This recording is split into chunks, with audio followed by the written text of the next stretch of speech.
presentation of Fox Sports. Brian Bannister has won his last 3 starts, beating the White Sox, the Rockies, and the Red Sox, 3 teams who have given him trouble in the past. Tonight, he hopes to make it 4 in a row against the Angels on Fox Sports, Kansas City.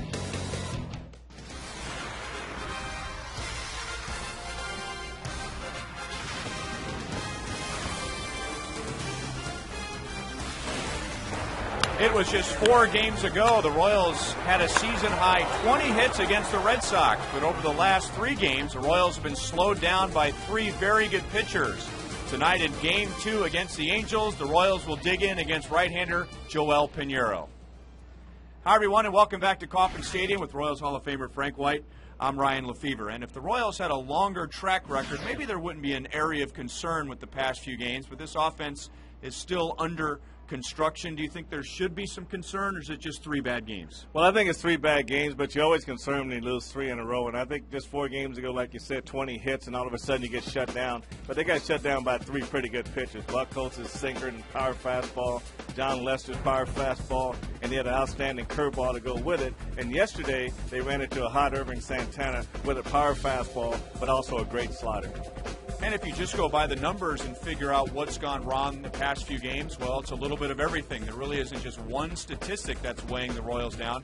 It's a little bit of everything. So what's the take from hitting coach Kevin Seitzer? You know, it was three rough days. We got 2 runs, big deal, unacceptable. But, over the course of the 162-game season, you just try and have good at-bats and take whatever results you get, continue to work, try and make adjustments if there's adjustments to be made, and get after it the next day. So, we got our game plan for Pinheiro tonight, and going to see if we can take advantage of some mislocations. Well, Kevin Seitzer is really not happy with the way his offense has been swinging, but when you're facing good pitching, the key words he used was mislocation, and when good pitchers miss their location, the Royals have to be ready to take advantage. Tonight it's the Angels going up against good pitching as Brian Bannister has won his last 3. In his last start, he beat the Red Sox for the first time. Tonight, he hopes to beat the Angels for the first time, and we'll talk more about Banny when we come back.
To learn more, visit kia.com.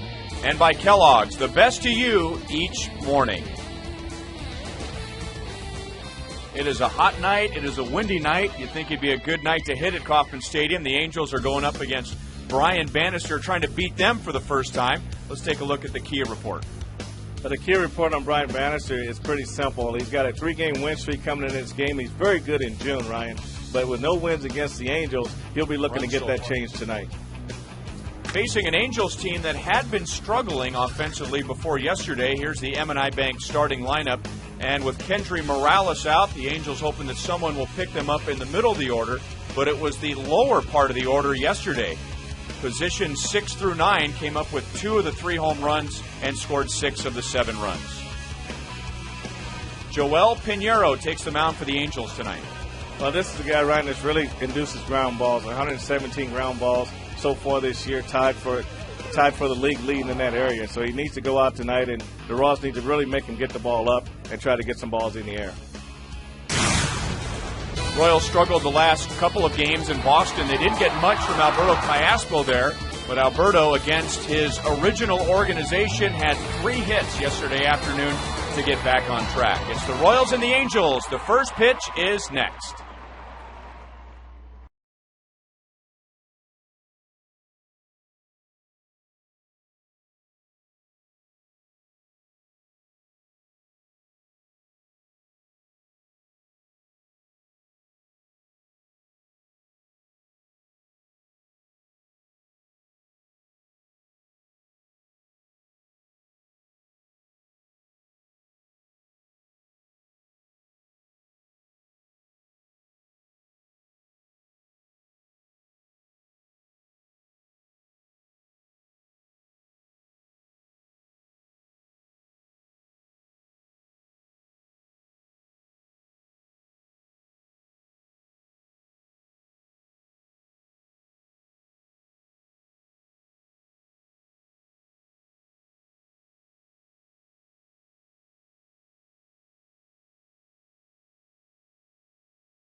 Warner Cable, where HD is free with digital cable. And we're about ready to go. Let's go out to right field and find Joel Goldberg.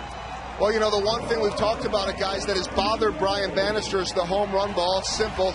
Keep the ball down. You're not going to give up home runs. We talk all the time about all the ground outs he has, and when you look in the box score, it shows the amount of ground outs. But for Brian Bannister, it's more than that. He measures his success with ground balls based on not just the outs, but the hits that he gives up. How many ground balls he gives up. So keep a look at the balls on the ground, and that is how Banny is measuring himself. Guys, back to you. Well, he's going to want a lot of that tonight with the wind just blasting out to left field out of the south on a warm, muggy night.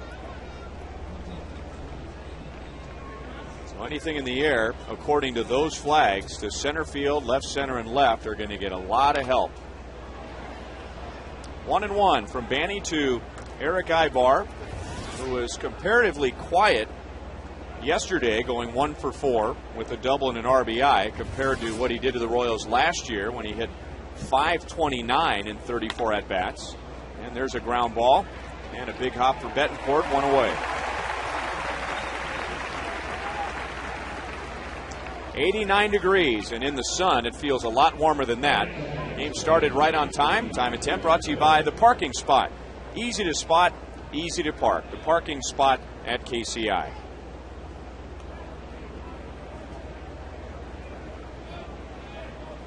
So 1 rabbit down, 1 to go. And inside to Mysere is Turris. 1 for 5 yesterday with his first home run of the year. Just a slicing line drive that didn't slice enough, and it hit the left field foul pole. Going to the opposite field against Luke Hochaver.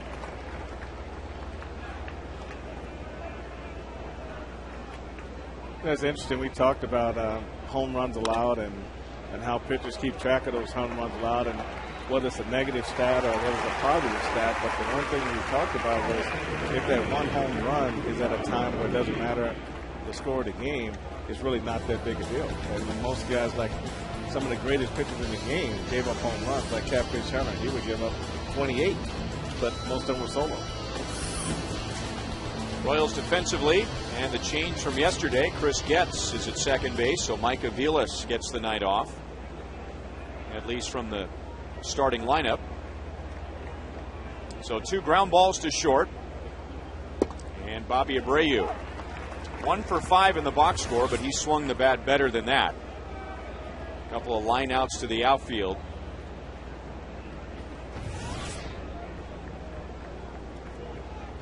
So the heat has been turned up for the Angels, especially to the number 3, 4, and 5 hitters, with Kendry Morales out for a while.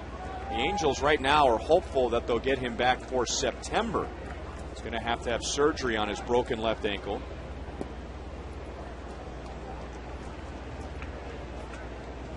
Morales was leading the Angels in batting average, home runs, and RBIs. Well, a lot of teams aren't as fortunate to have guys that can really step in and make up for that kind of offense. Well, the Angels finally get a ground ball past Betancourt. So Abreu singles with 2 outs. He has a 7-game hitting streak.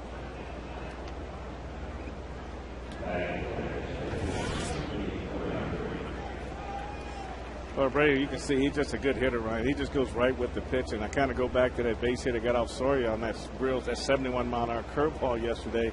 When most guys would roll over and hit that on the ground, he stayed with it and drove it in the left center field for a double.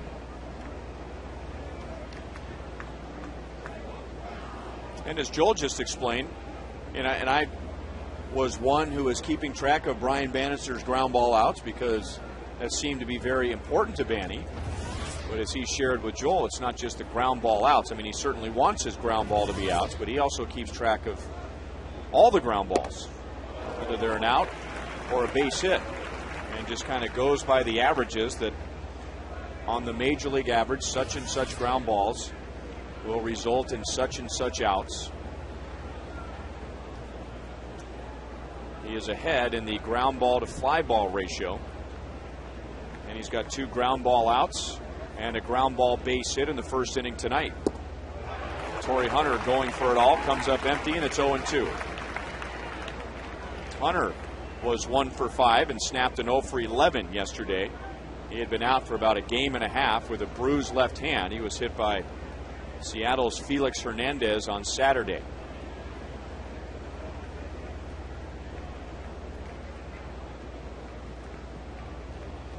Abreu doesn't look like the running type.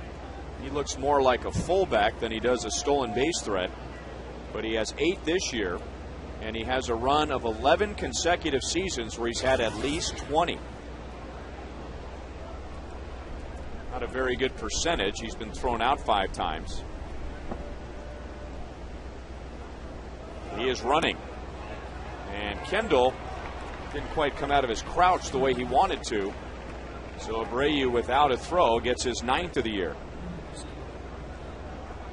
Well, it looked like he may have lost his balance here, Ryan. He's got the ball, and like when he went to shift his feet, he didn't quite have them in the right position to throw, and maybe too wide apart. Then he had to kind of go through a double clutch there, and it didn't really help him. I think his feet have really hurt him on that stolen base. Also, at the end there, it looked like he ended up on Torrey Hunter's feet.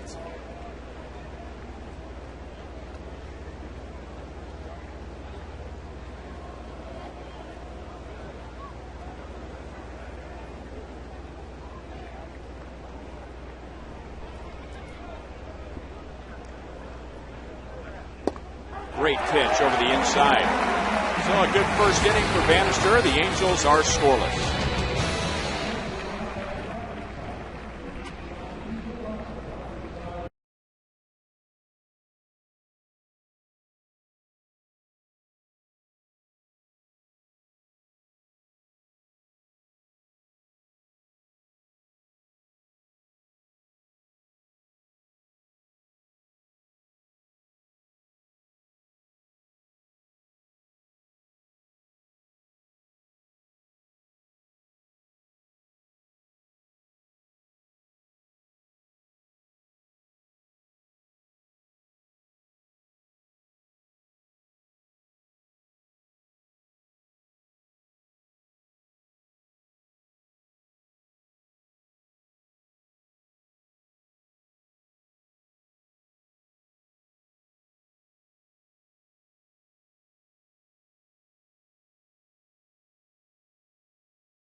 Two runs in the last 3 games. Here's the M&I Bank batting order.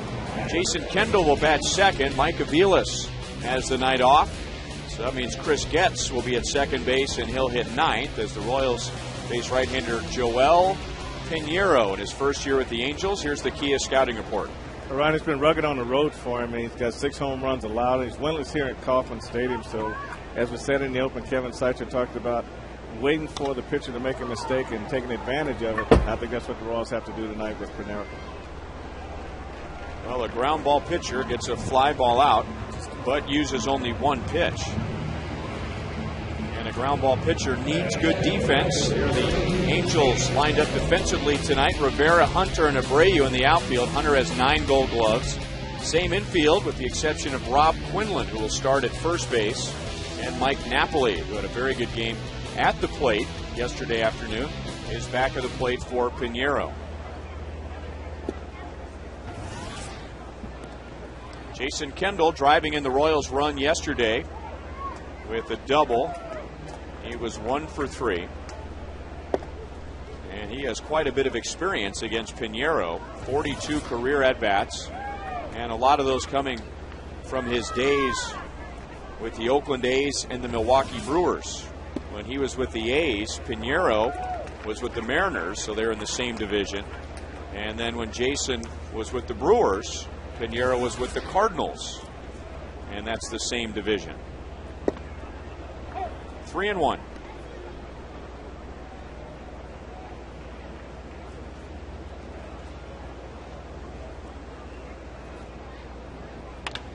That ball's hit very hard into left field. The wind will help it, and it's up against the wall on 1 hop. So for the second straight day, Kendall has a double, and the Royals have a runner at second base with 1 out.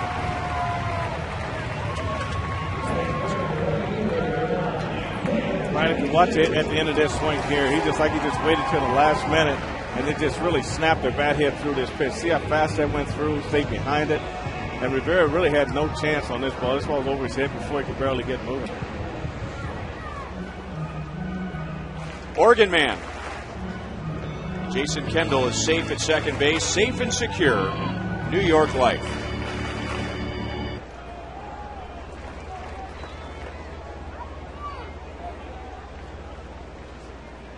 now David DeJesus. He lost an 11-game hitting streak on Sunday in Boston, but picked up 2 yesterday. So David hitting right at .290.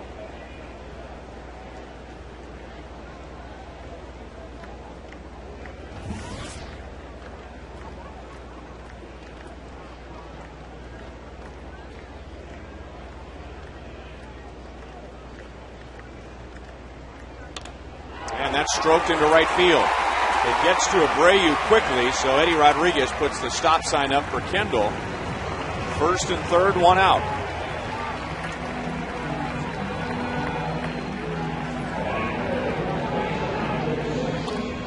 Maybe really takes advantage of a fastball, middle in. Strong line drive to right, and there's Eddie Rodriguez holding Kendall up at third base. You kind of see in that frame with Eddie, his hands are up, but his eyes are in right field. He wants to make sure that ball's secure before and that way he can get him started again if he has to make a change. Going to see a lot of that tonight. Taking off the cap, or in this case the helmet, and wiping the perspiration off the forehead, because it is a sticky one at Kauffman Stadium. So 2 on in the first for Billy Butler. Fastball rides inside. Billy 0 for 4 yesterday. So that drops him down to .342. Still 4th in the league in hitting. He has 69 hits.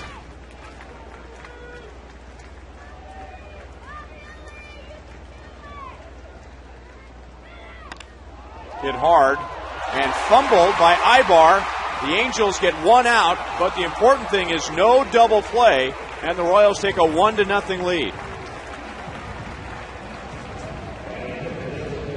Boy, if he fields that cleanly, he can roll it to second base and they would turn a double play. Well, I tell you what, that was hot. Billy got all of this on the bat, and they got on Ibar quickly. But like you say, Ryan, he was in good position to knock it down, but just didn't secure it in his glove fast enough.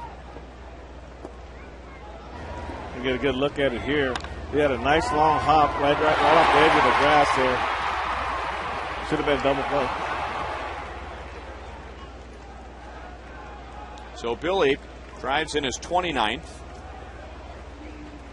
And Jose Guillen takes a changeup for strike 1.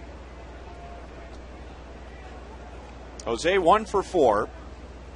But that hit late in the game, I'm sure, was meaningful for him. He had struck out in his first 3 at-bats, singled in the 9th, and that put an end to an 0 for 15.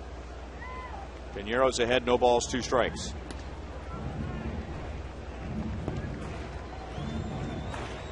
Usually when Jose goes into a slump, normally it's just not recognizing the breaking ball, and your swing gets, the length of your swing gets a little longer, and you foul those fastballs off down the middle of the plate that you should be squaring up. And then all of a sudden he'll find it again, and that's what they call being streaky.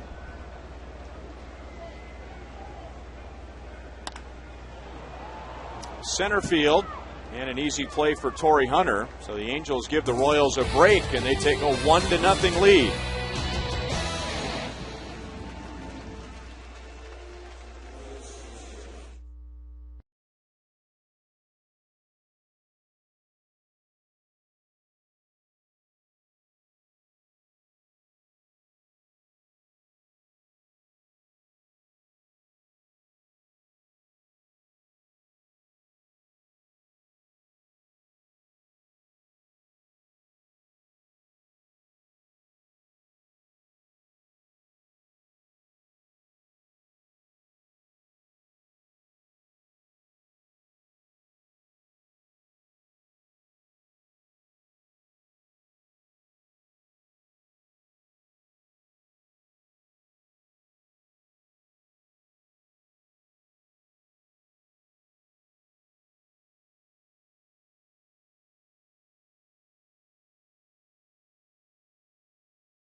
Feels like it. Mark Gubaza honored before the game today for going into the Missouri Sports Hall of Fame. He's in town as a television announcer for the Angels.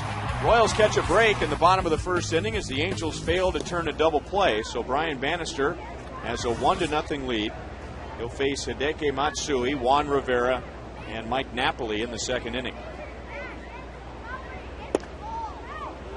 It has not been a good first year in Anaheim for Matsui, batting at .229.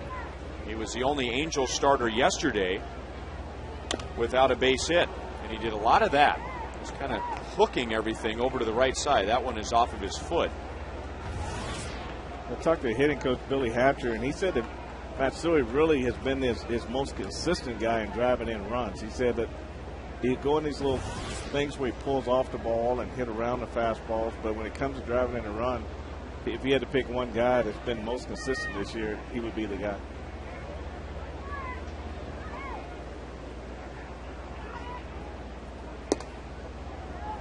Two balls, two strikes.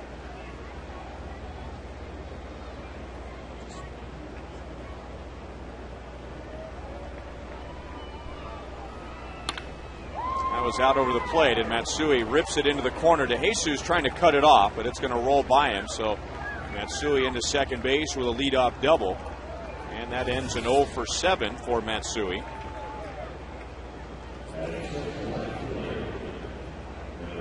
This is that 92-mile-an-hour sinker that he throws, and Matsui just kept it. It was out. He left down in the middle of the plate, and he just stayed right on it, right, and brought it right with him, right in the corner.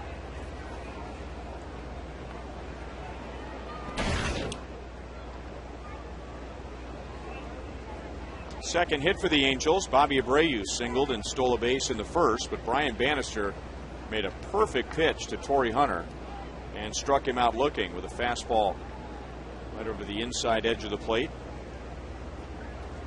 So Juan Rivera with a runner at second base. Rivera ended an 0 for 21 yesterday, so he was really slumping. But with 2 outs and nobody on in the second inning, homered to left field off of Luke Hochevar and finished the day 1 for 3, scored a couple of runs. And as I said, there'll be a lot of that today. Of course, there will be much hotter days than this, but this is really the first hot day of the season for these two teams, so the body's not quite ready for it.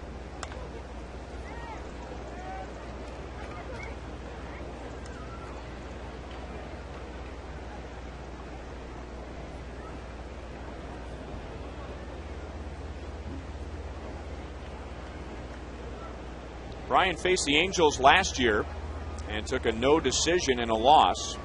And he's only faced the Angels twice in his career, so not a lot of experience against the Angels. So they haven't seen a lot of him. 1-2 on Rivera.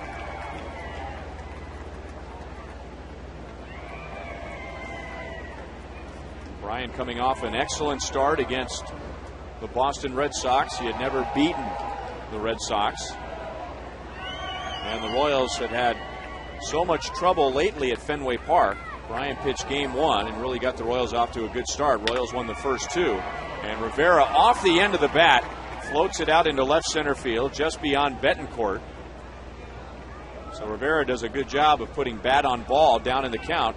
And the Angels have runners at the corners with nobody out. Yeah, this is a cutter here, Ryan. He got it right off the tip of the bat and just strong enough to get that ball over Betancourt at shortstop. And Matsui did a good job holding to make sure the ball got into the outfield. You can see how it comes right off the fingers. It's got a little bit too much of the plate, a little bit too high. And Rivera was able to reach it with his bat and get it out there.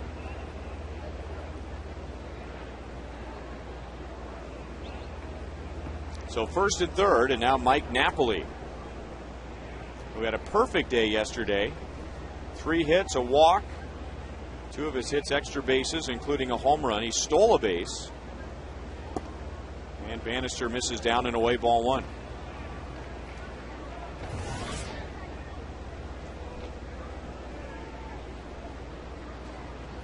The Angels for a few years had a mix of Mike Napoli and Jeff Mathis behind the plate. Right now Mathis is on the disabled list. So Napoli getting the majority of starts. Bobby Wilson right now is the backup catcher. And the way Napoli typically plays against the Royals, and specifically here at Kauffman Stadium, you wonder why there was a 2-catcher setup, because he just wears out the Royals.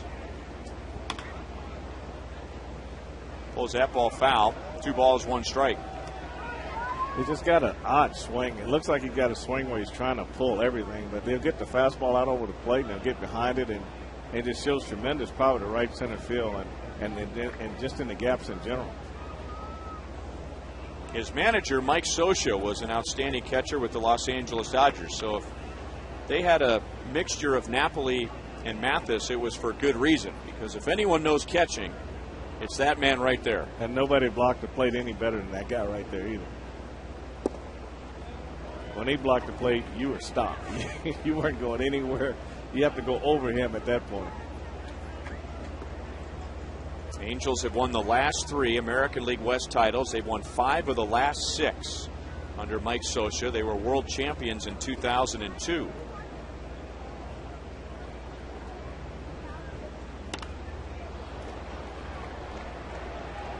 The wind might keep that in play, and it's just a few rows back. That wind is strong, right to left, not strong enough to keep it over the tarp.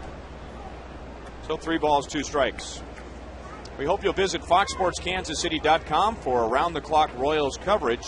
Our writer, Jeffrey Flanagan, dipped deeper into the lack of run support for Royals ace Zach Greinke.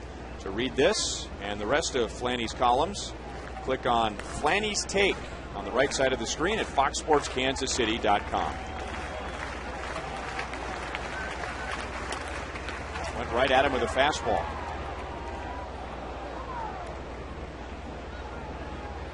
Bryan gave up 9 hits in 6 innings to the Red Sox on Thursday and allowed a home run, but for the most part was able to keep the ball down, as he hopes to do. The one thing he did that really stood out in his 6 innings is he did not allow a single walk. So the defense was busy all night in Boston. Royals won that game 4-3. Hooked to third, and Callaspo thought about coming to the plate, and he almost thought too long, as Napoli is just barely out at first, and the game is tied at 1.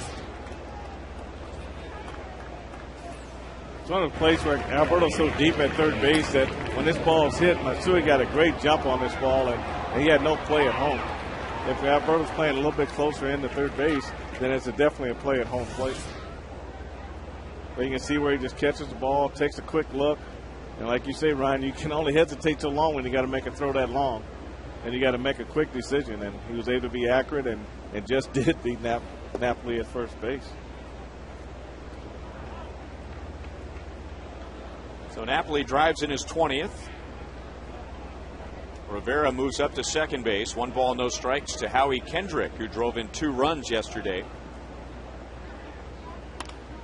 And he did that both times, driving the ball to the opposite field. Rivera is waved in, and he'll score. So Kendrick has driven in 3 in the series, and now the Angels are in front 2-1.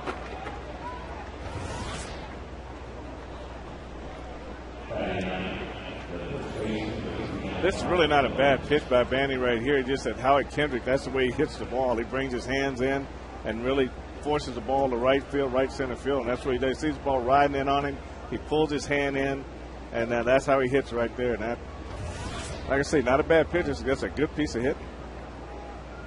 Now David comes up, and a little stutter step right there might have changed his mind as far as trying to throw this ball to home plate. Then he gave up on it and tried to make sure that Kendrick stayed at first base.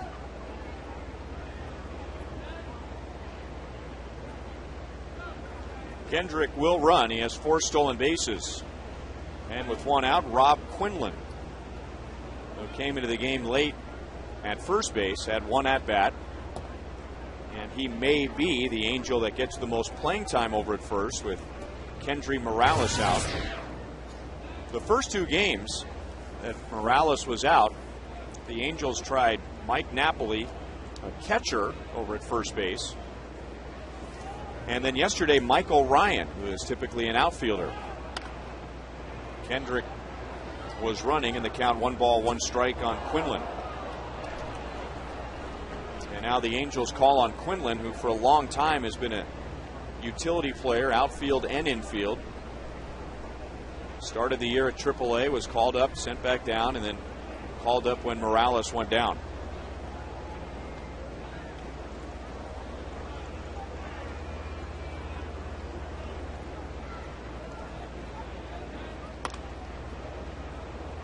Reaching way out of the strike zone, but the count 1 ball, 1 strike. That was almost a swing, like he thought a hit and run was on. Well, that was my impression too. And Howie Kendrick didn't break, but this ball's so far away, and he was just trying to make sure he got some wood on the ball.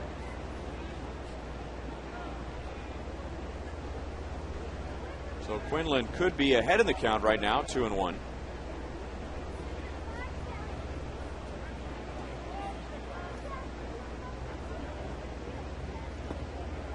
Nice block by Kendall. 2 balls, 2 strikes.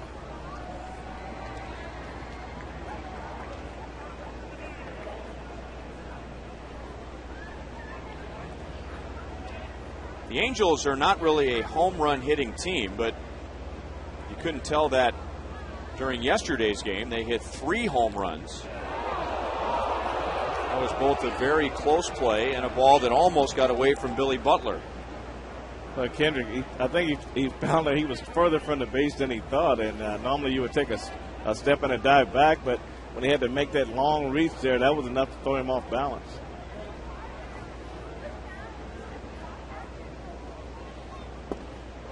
Quinlan strikes out. They're 2 down. And it's her second strikeout of the night.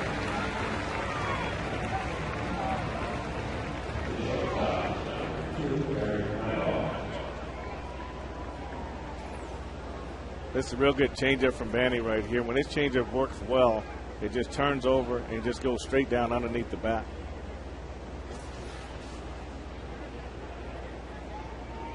So second time through now, and Ibar grounded out to short to begin the game. And with the leadoff man up and 2 outs, that's always a good running situation. So O'Brien trying to keep Howie Kendrick close over at first.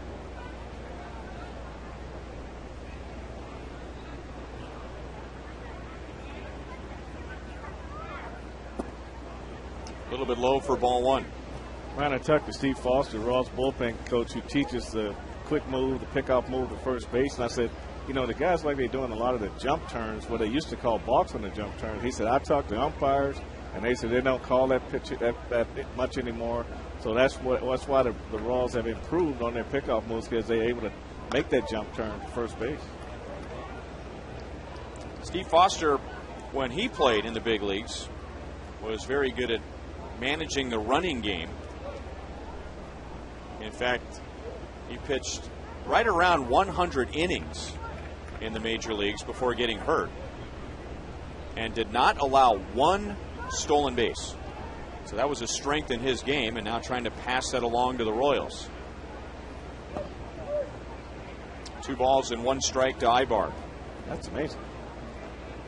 And as he put it too, he said, you know, I had a good move. I didn't have a great move, but he varied the times that he came set. He did not give the runner any sort of a pattern so that they could say to themselves, 1-1,000, 2-1,000, okay, now he goes.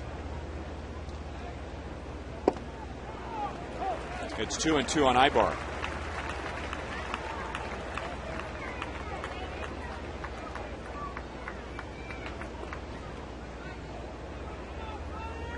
Angels with 2 runs, 3 hits in the inning. Napoli and Kendrick driving in the runs. Royals had just scored in the bottom of the first.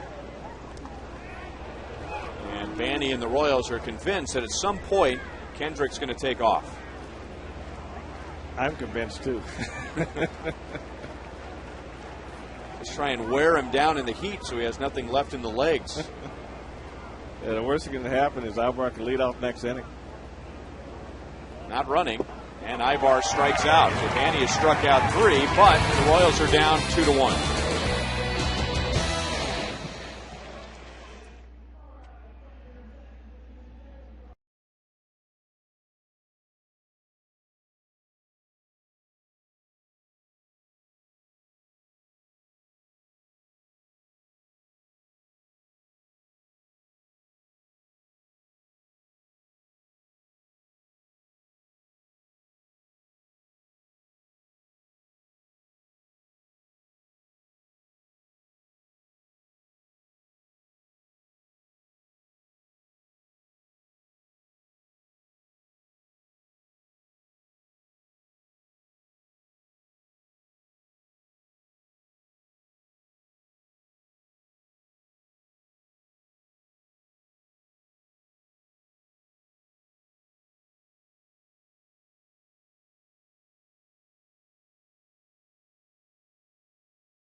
and Alberto Callaspo, who had 3 hits yesterday.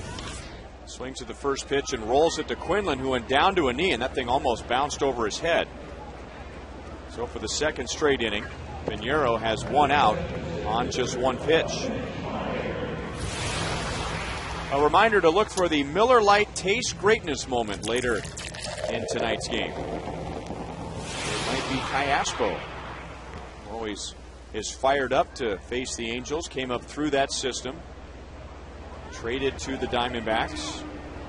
Traded to the Royals from Arizona for Billy Buckner. And Billy was traded today from Arizona to Detroit for Dontrell Willis. So Buckner is packing his bags again. Mitch Meyer 0 for 4 and 0 for his last 6. His first at bat against Joel Pinheiro.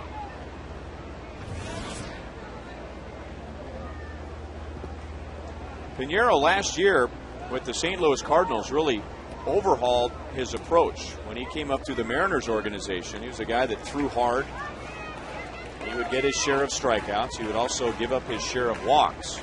But Dave Duncan got a hold of him and convinced him to throw his sinking fastball almost all the time. That's a good changeup to strike out Meyer. And they're 2 down in the second inning. Al Broughton put this together for me from 2000 to 2007. He was walking about 3 every 9 innings. And the ground ball to fly ball ratio was still pretty good. But last year, going with the sinker only, that 1.56 walks per 9 innings, that was the best in the major leagues. And in 2009, by himself, that year by itself, he had the best ground ball ratio in the major leagues. So I think he was buying into the plan when he saw those numbers. I agree with you. And we talked about that on a number of occasions, Ryan, about sink a ball or having a good sinker and using it primarily as his pitch. And that would eliminate you having to have so many other pitches if you can really command your two-seamer and get that ball to go down in the zone over the plate. 2-out single for Yuniesky Betancourt. That ends in 0 for 8. And a runner at first with 2 down. When you leave one inside for Uni, he can really hit the ball hard, and he gets his ball by Ibar. He dove for it, but I don't think he would have had any chance after stopping this ball here. This ball had a lot of hook on it and got into the outfield pretty quick.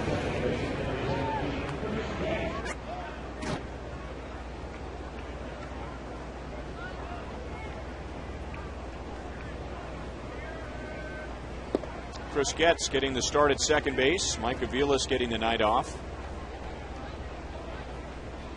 Chris 0 for his last 7 and down to 188, but tough to maintain the batting average playing as little as he is right now. But with the way Aviles was swinging the bat, it was tough to get him out of the lineup. Yuniesky Betancourt was swinging the bat well. And Getz up the middle, and that's a hit. Betancourt will go first to third. And now Getz wants a double and beats the throw from Torrey Hunter. Second and third, 2 down.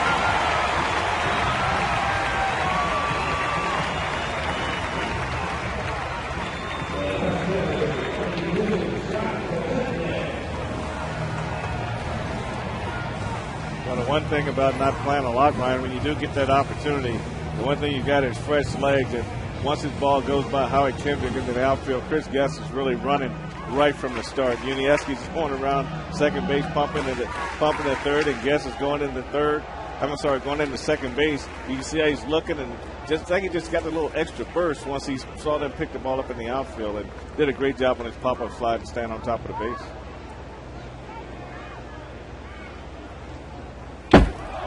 Napoli was not expecting that pitch, but he gets a great bounce off the advertising panel behind home plate, and that prevented a run. Well, that's a big surprise to Napoli behind the plate. He's expecting something down and in, and this is a fastball that goes up and away. And that's one of those times where you're the umpire, you say, thank God it wasn't at me. But that ball careened off perfectly for Napoli. That's got to be a scary feeling when expecting something down and in, and all of a sudden he's over here and you can't make him, and a man's on third base. You see the ball go by, but then you turn around and lo and behold, there's the ball again. Sednick pulls it to the right side. Quinlan smothers it up against his body, so the Royals get 2 hits with 2 outs, but strand both.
Trying to put it back together after a slow start, get back to 500. They've had some key losses, and you call it presented by Sprint. We're going to ask you, who do you think they missed the most? Leadoff man Sean Figgins, who is very good defensively. The DH Vladimir Guerrero, their ace John Lackey, or Kendry Morales, who is on the disabled list right now and was their leading hitter when he broke his ankle. Text 432-432, enter keyword Royals, a space, and then your selection. A, B, C, or D. 0-2 from Brian Bannister to Mycir Izturis. Grounded out to short in the first inning. Curveball just a little bit low. Banny has struck out 3. He is without a walk and didn't walk any at Boston on Thursday in 6 innings. 2-2.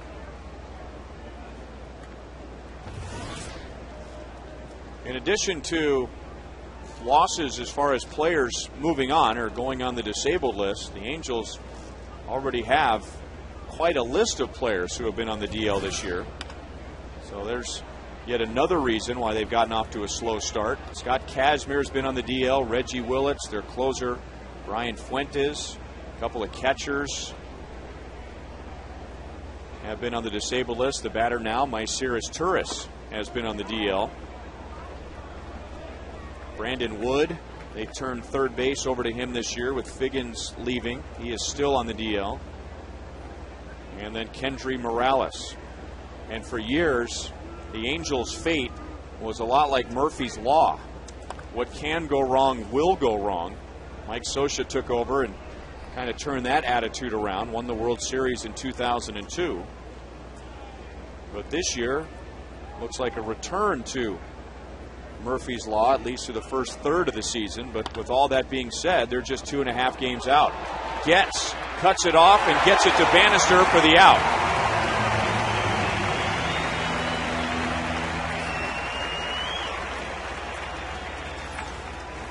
They'll put a big O in front of this for outstanding. I mean, it goes a long way to the outfield. And, I mean, the good thing is he just kept his balance, got back up on top.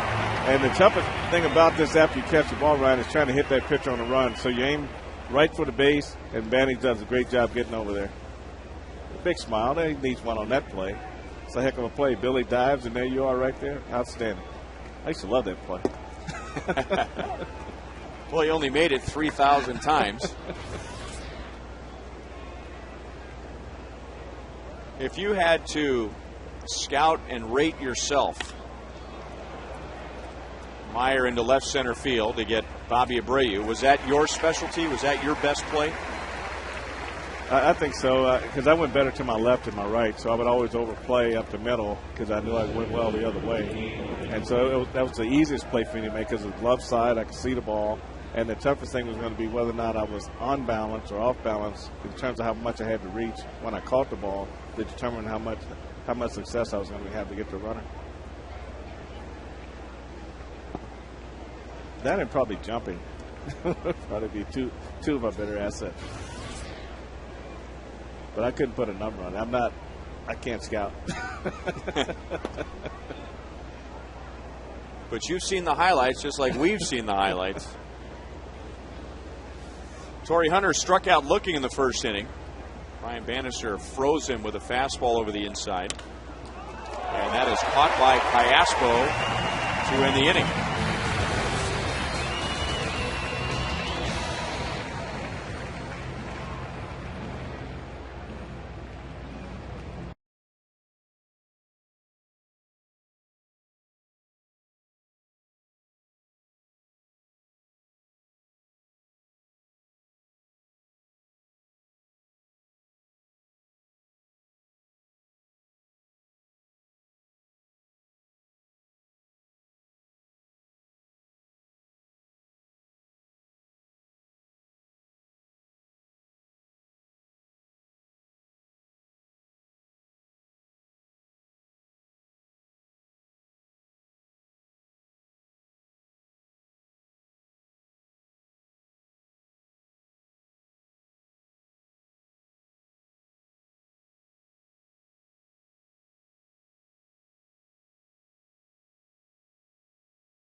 And helping those in our community with diverse needs of youth of the ethnically rich neighborhoods in Northeast Kansas City helps to develop programs for all ages of kids to assist with cultural and language integration through soccer, as well as interpretation programs, and he's enjoying the game in the Buck O'Neil Legacy seat.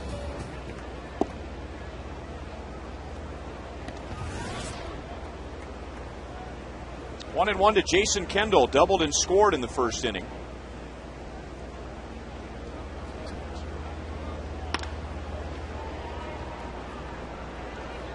Ibar near the bag throws him out.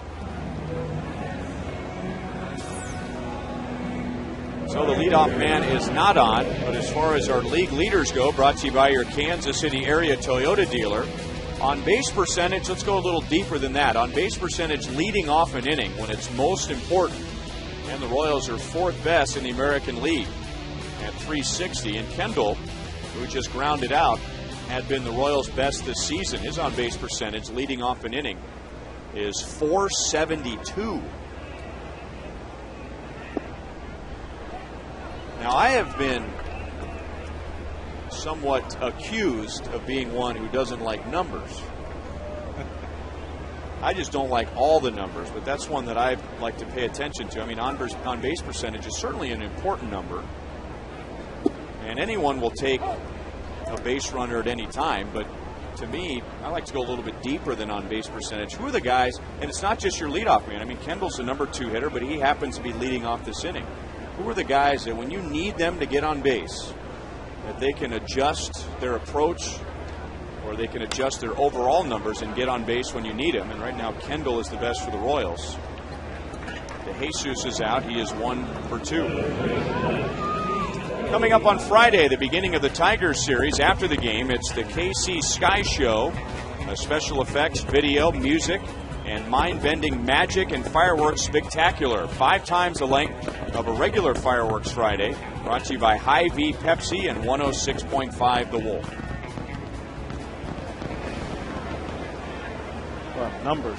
I like the on-base percentage, but I also like runs batted in. Yeah, and those two go together with me. Well, forgive me for being old school, but I like get them on, get them in. Yep, get them on. That part hasn't changed. Get them on, get them over, and get them in.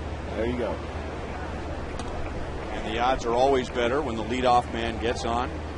There's some guys that are better at getting on. There's some guys that are better at getting them over, and there's some guys that are better at getting them in. It's very rare you find all guys with 3 qualities, unless you're looking right in the middle of your order. A guy like Pujols that can do all the things. You can get them over and in with one swing. Kevin Seitzer has his own little grid, his own little criteria for what is a quality at bat for his hitters. High bar out into shallow left center field, and it's an easy 3rd inning for Pinheiro.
On the radar gun, Bandy's hit 92, Pinheiro has hit 91 in the first 3 innings.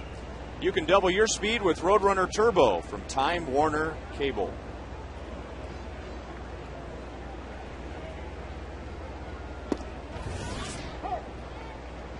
One and one on Hideki Matsui.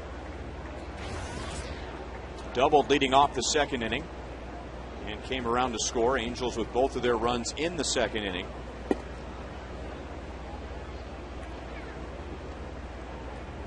Matsui and Rivera scoring, with Napoli and Kendrick driving them home.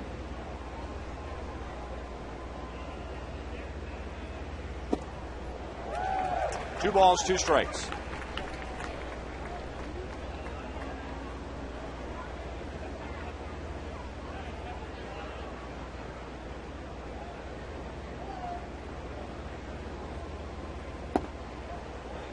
Bannister without a walk so far tonight. And in his last 3 starts, which he has won, he has not allowed more than 1 walk in any of those 3 starts, or more than 3 earned runs. And he got Matsui to reach down and away. It's a long run for Pasednik, and just across the line. They're going to call that a fair ball catch. So his feet were in foul territory, but his glove was in fair territory. Well, a portion of the Big 12 TV schedule for football was announced today, and we're going to have a great lineup of games on Fox Sports Kansas City this fall. Missouri and Illinois will be on opening week. Kansas against Georgia Tech. K-State and Iowa State at Arrowhead. K-State and KU on a Thursday in prime time from Lawrence, and KU Mizzou from Arrowhead. Those are the nationally televised games that you'll see on Fox Sports Kansas City. And for game times and more details, go to foxsportskansascity.com.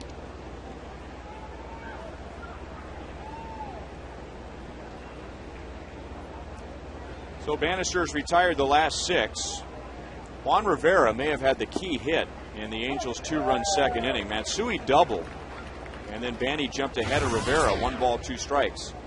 And he threw a cutter down and away, but it got just enough of the plate that Rivera could reach out and basically swing with one hand and hit it off the end of the bat for a single.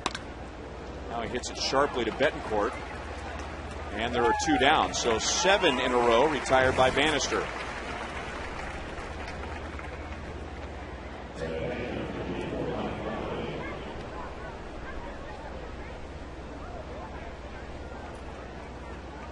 Billy Butler looking up at the big board in the replay of that ground ball. He has said that at times it is difficult picking up the ball out of Yuniesky Betancourt's hand. Apparently Betancourt would make a good pitcher because nothing out of his hand is straight. He is the Roy Halladay of shortstops. And you're just glad he's playing shortstop and not second base. Got a little more time to try to figure it out. 1 ball, 1 strike on Napoli. Plus Billy sometimes on throws from certain parts of the shortstop position has to pick the ball out of the white of the signage back of the left field bullpen. So the ball's moving, and then the ball is up against the State Farm in the back of the left field bullpen. And if it catches it just right, there's a split second where you completely lose the throw from Betancourt.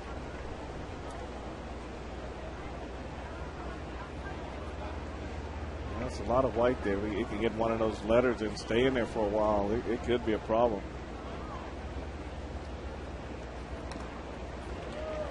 Two and 2 on Napoli. Drove in a run with a ground ball to third base in the second inning, so he has driven in 3 in the series.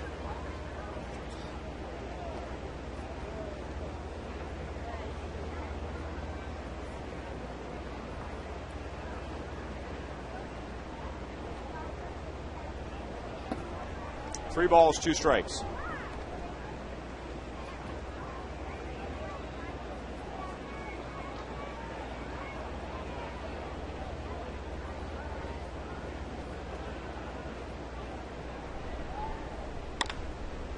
Another ground ball to short. So Bannister, after giving up 2 runs in the second, has now retired 9 in a row.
Game today for his induction into the Missouri Sports Hall of Fame, along with Fred White, who also went in January.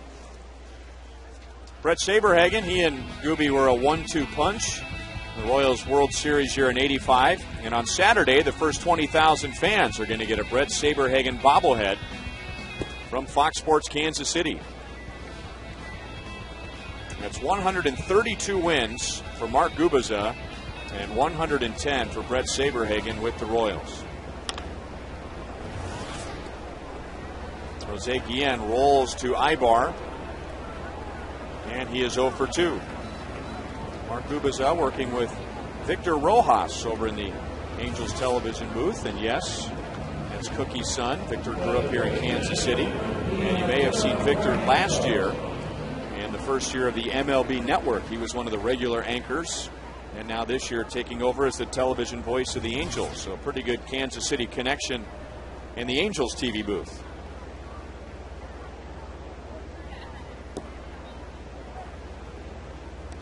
I remember seeing Victor when he was just a little kid. It's amazing how fast they grow up. His dad is still involved in the Marlins organization.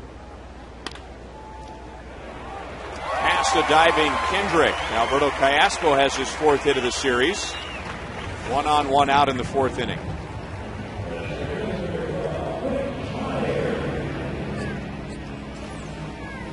I think Howie Kendrick at some point is going to say, I probably need to play up the middle. I'm diving, but I'm not catching anything to my right. So, but Alberto did a great job just well placing this ball up the middle.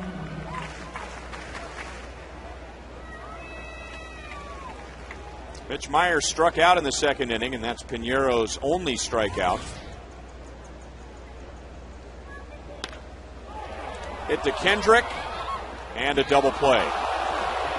So it's a 5-pitch inning for Joel Piñeiro.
Against Joel Piñeiro, and Piñeiro is off to a good start, giving up a run early, but now is starting to slow down the Royals' offense, and panic isn't starting to set in. But now there's still 5 innings to go, but now 4 straight games where either the Royals have run into a good pitcher, or the Royals just aren't swinging the bat well right now. Well, I tell you, I think it's a little combination of both tonight. You look at the type of balls that have been hit; they've hit some balls hard, but been able to turn them into outs. And when you start hitting line drives and they start getting caught, then that feeling that goes through you that says, "Oh, what's next?" You don't want to adopt that feeling. You just want to keep putting those good at bats together and hit enough line drives, you get some base hits.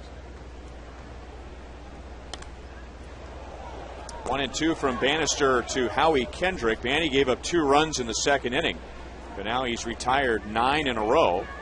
In fact, the last man to reach was Kendrick, who drove in the 2nd run in the 2nd inning. And Kendrick with 3 RBIs in the series. So he has carried the momentum over from Sunday's game against Seattle when he hit a walk-off 3-run home run in the bottom of the 9th inning. It was his second home run of the game, and then drove in 2 runs against Luke Hochevar yesterday.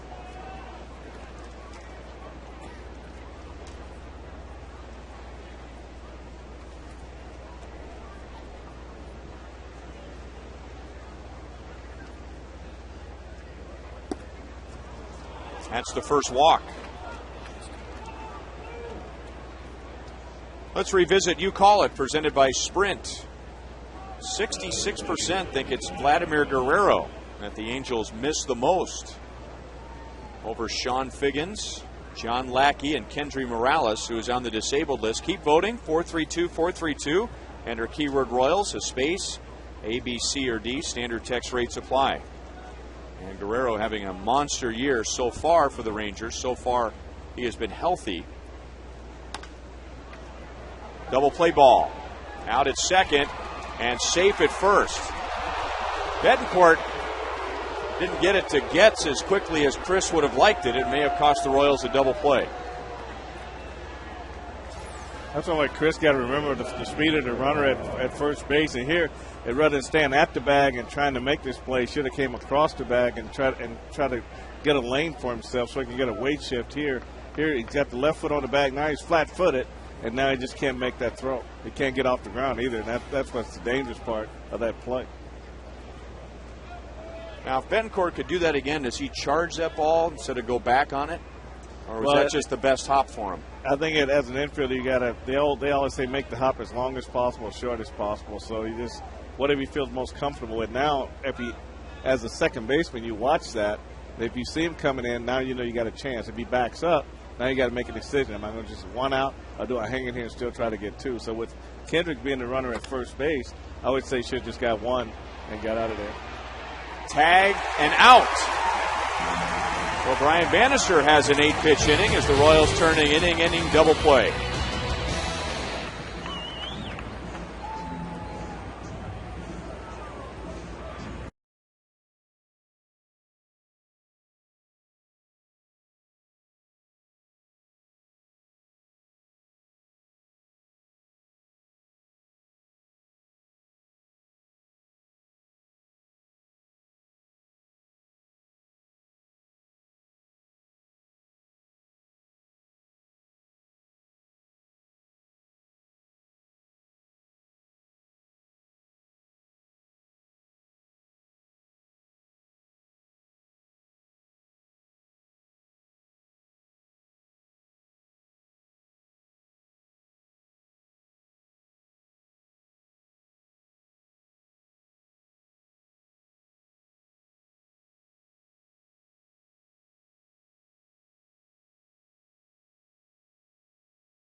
What's possible with the nation's fastest 3G network, AT&T, rethink possible.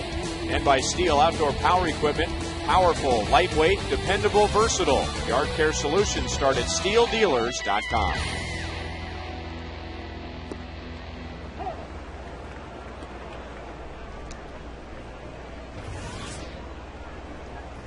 Pinheiro has retired 6 of the last 7. Vinieski Betancourt singled against him in the second inning.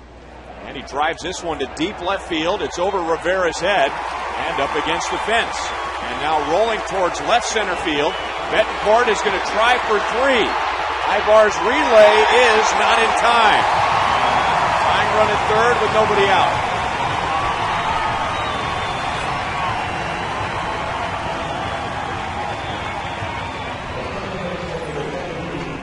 Well, Uni does a great job on this changeup. He lets it come to him, and he really jumps all over it, Ryan. But the one thing here, this is not usually a triple, but I tell you what, he was running with his head down and as hard as he could, and he read the ball well coming around first base and did a great job getting to third base.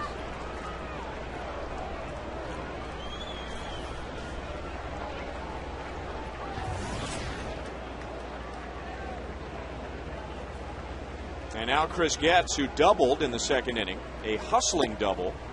There are stolen bases against the pitcher, stolen bases against the catcher. Every now and then you get a stolen base against the outfield. And would look like a single into right center field. Getz going for 2 and beat the throw from Torrey Hunter.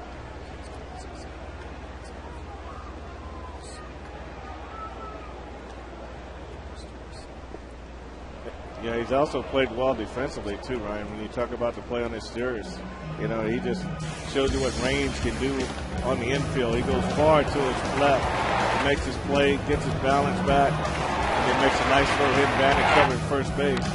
And then it's a double play here. He comes in, makes a tag, nice deep hit. And when you haven't played long, and you get out here on a night like tonight, you got all kind of energy. You just want to be involved in everything.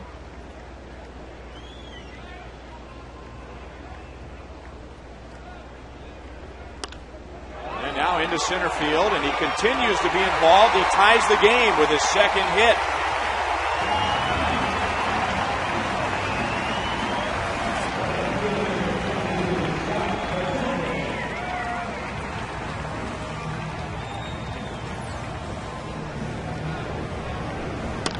He didn't really hit the ball hard, Ryan, but he did a good job of placing it where you sit there. And that's all you have to do with a man on third. You just get a pitch, you can get up over the infield, and he did a good job. And now a threat to run with 6 stolen bases, and he's only been thrown out once.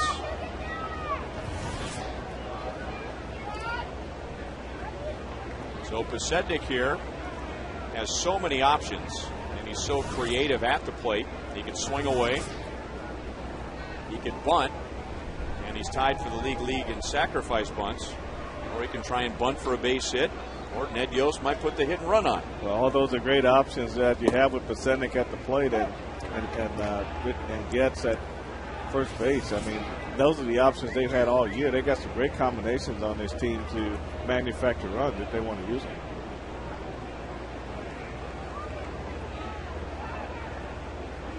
I really like the fact that when Bloomquist had a chance to play, he did something very positive, and now Getz having an opportunity to play, he's done something very positive. So if your team's going to move up and get better, then the guys that aren't playing a lot are going to have to be a part of that. And just seeing these guys get in the game and do what they're doing right now, it not only increases the competition aspect of the game, but it also helps manager Ned Yost feel comfortable about putting these guys in the lineup.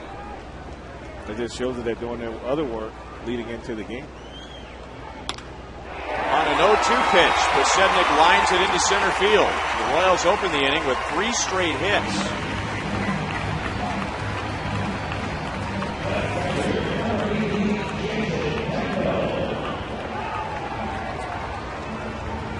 So 2 on, nobody out, and now Jason Kendall. And Kendall not as fast as Scott Pasednik, but a lot of the same options for Ned Yost with Kendall at the plate.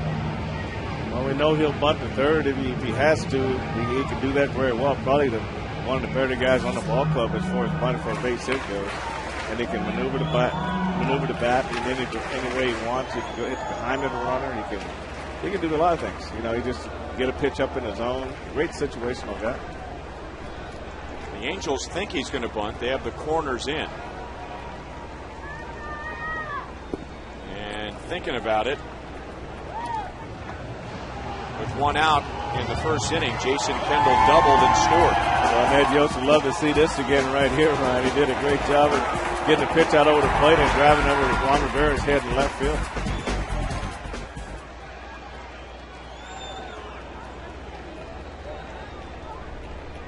Kendall scanning the infield. And again, bunting, although that looked like somewhere in between a sacrifice and bunting for a base hit. It's almost like he was trying to surprise his stewards at third base and just wait to the very last moment to try to bunt. So there's that old eye thing working. Get the bill of the helmet down low, trying to hide his eyes from the defense. And watch that latest back come down on the bunt attempt, and I think that was more of a surprise bunt. 1-2.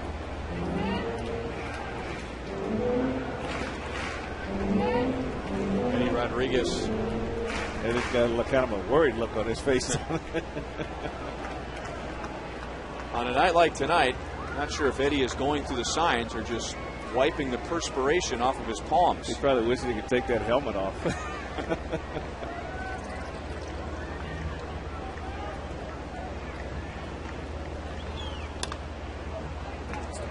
Still 1 ball, 2 strikes. Let's take a look at tonight's trivia question brought to you by AT.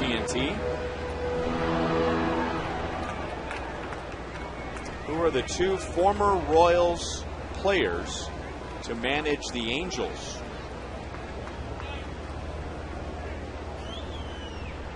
Frank is writing it down already.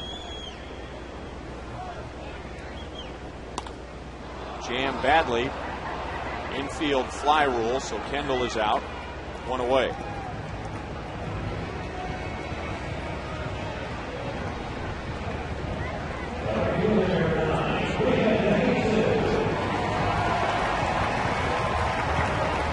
Use the word jam to a hitter. This is what we're talking about right here. A fastball that gets right in on your hands and you can't get your arms extended and you just hope it keep you off your knuckles. But they ran this two-seamer way in on Jason Kendall, and it's amazing he got the bat on this ball. So 2 on, 1 out. David DeJesus singled in the first inning, grounded out in the third.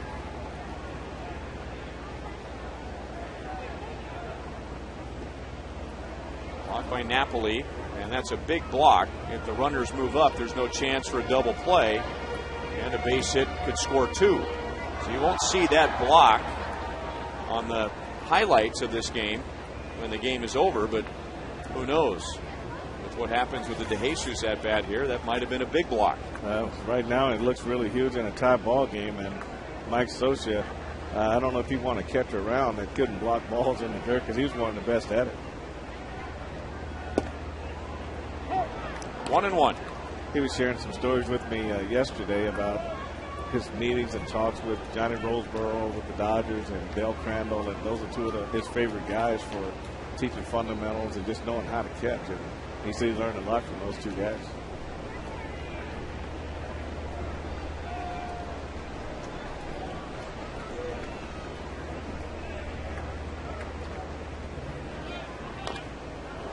One ball, 2 strikes. Mike Scioscia once said something very interesting about his catchers. Now, he's got a guy right now, Mike Napoli, who is swinging the bat well and having a good year. But being a former catcher himself, if you're a catcher like Napoli, you want to play for a guy like Mike Scioscia because he appreciates, as Scioscia puts it, the 150 to 200 pitches that that catcher has to call all night from the pitcher. That's more important than what he does at the plate.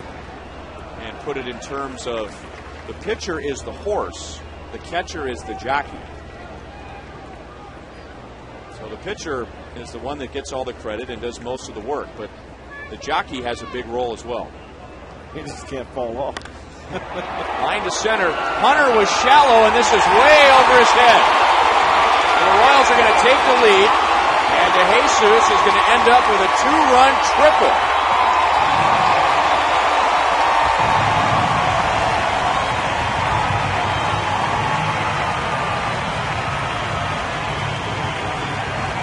Torrey Hunter and the Angels were not ready for that.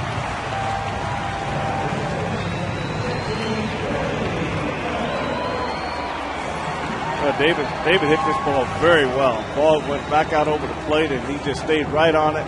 And ball right at Torrey Hunter. Like he just stayed still a little too long, recognizing what this ball was going to do, whether it's going to take off or go over his head. And then realized it was going to go over this way to a quickly off the run. You see Jeff coming around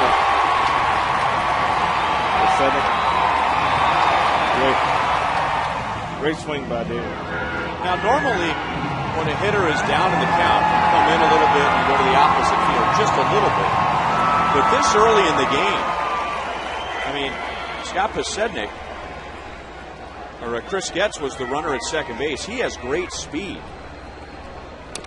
So if you're coming in because either you want to take a bloop away from DeJesus or you want to have a shot at throwing Getz out of the plate, I mean, the odds are pretty slim with Getz running. So that's an interesting gamble this early in the season. And David DeJesus, even before that triple, had 21 extra base hits this year. Well, he's got extra base hit power, and Torrey Hunter took one step to his right, and it was over at that point. And it kind of reminds you of the line drive that Jason Kendall hit over Rivera's head in the left field. I mean, they're so close that they may be in close taking a little cheap hits away, but when guys square balls up, it's beating them pretty quick. Infield in now for a play at the plate. And Billy hits it into center field. And this should be deep enough. Hunter gets behind it. DeJesus is coming. Hunter all the way to the plate. Pretty good throw, but not in time. And the Royals have come up with 4 and lead 5-2.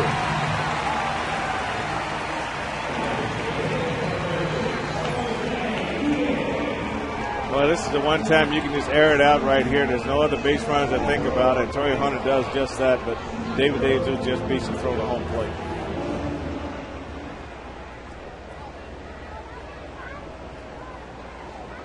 So after scoring 2 runs in their last 3 games, the Royals have 4 in this inning alone and a 5-2 lead.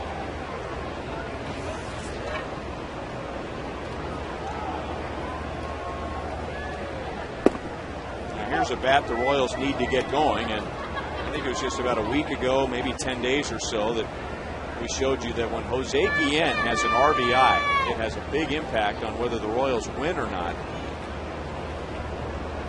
And the reverse is also true. When he is held without an RBI, that has a negative impact on the Royals. So we're not saying it all revolves around Jose Guillen, but if there is a bellwether in the lineup, if you had to pick one guy for that role, it might be him. Well, he's right in the middle of the order, and he has driven in some big runs. He's capable of driving down an auto run, so you do need his bat if you're going to do anything offensively in every game that you play in. But right now, his swing just a little long, and he's hitting around a few balls. So if he can just shorten that up a little bit, he's got some pretty good pitches to hit, but just trying to maybe overswing a little bit. And that, the old term is casting. Just you cast out a little further than you really want to. A bullet over the Angels dugout.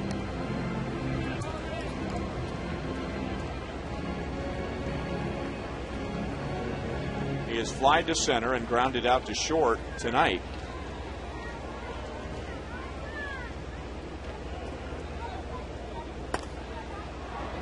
Into right field. Bobby Abreu towards the line, and that's the inning. The Royals have a big inning. They come up with 4, and the big hit was David DeJesus, 1-out triple that drives in 2, and then DeJesus came around to score.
Panera Bread. Explore a menu of hearty soups, salads, sandwiches, and breakfast items at Panera Bread. And by Chevrolet, come see for yourself why 1,000 people a day are switching to Chevy.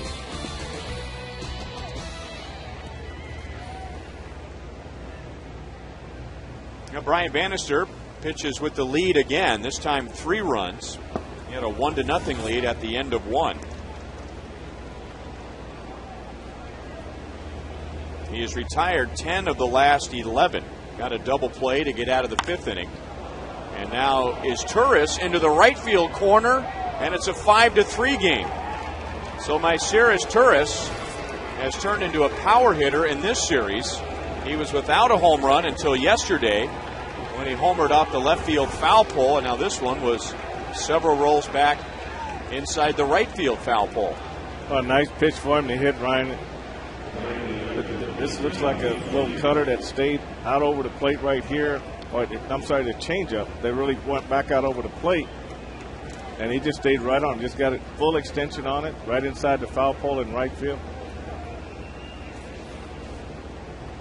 That's 4 home runs for the Angels in this series. And for Brian Bannister, he has now given up at least 1 home run in his last 9 starts.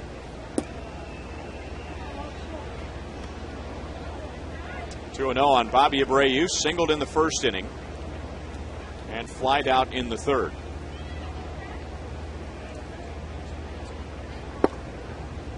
Two and 1.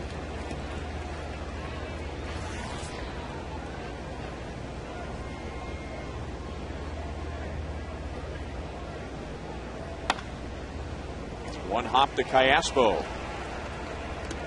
1 away in the 6th. Well, Frank White is all over our AT&T trivia question. I wasn't even done reading it, and Frank wrote down the answer. Who are the 2 former Royals players to manage the Angels? John Watson and Cookie Rojas. Both families are well represented here at Kauffman Stadium. There's Victor, who grew up here in Kansas City.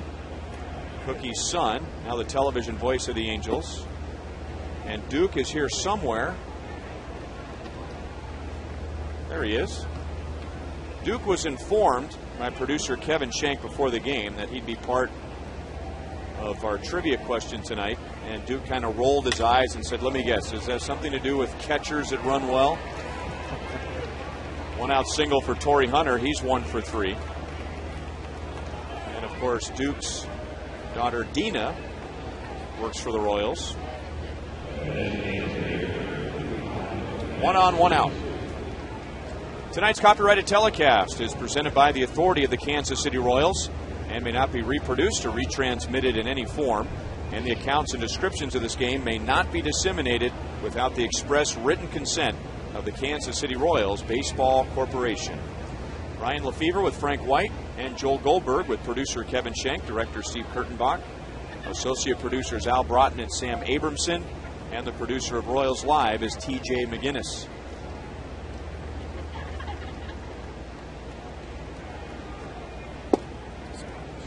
Oh, and 1 to Matsui, doubled and scored in the 2nd inning. He flied out in the 4th.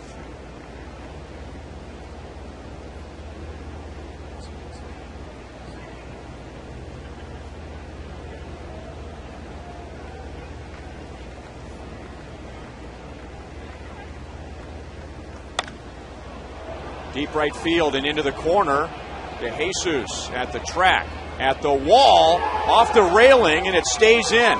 The Angels have a base running problem here as Matsui was right on the back of Torrey Hunter, and Hunter is barely able to get to 3rd base. Now the Angels are going to argue that that ball went out. But it looked like it hit the top of the railing and shot straight up. I don't know if the ball could even angle the way that it did if it went over the railing.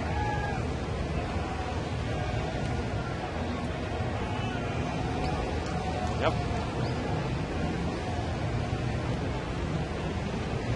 Mike Scioscia might think that from his angle that it got a piece of that fan.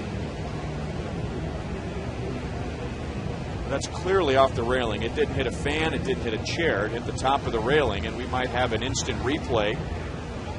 Hunter Wendelstedt is the first base umpire. It was his call. And he's going to gather with the other 3 umpires and see if someone else got a different look at it.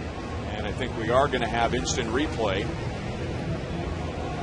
Now here's the base running problem that the Angels had. Torrey Hunter was convinced that David DeJesus might have a chance at catching that ball, so he was tagging, and Matsui nearly passed him. I agree with you on that, Ryan. You really can't go back and tag on a ball like that. You got to go to second base and put 1 foot on the base, and you got to wait there. I mean, if your first base coach don't get in there fast enough and prevent that, then he could have passed it very easily.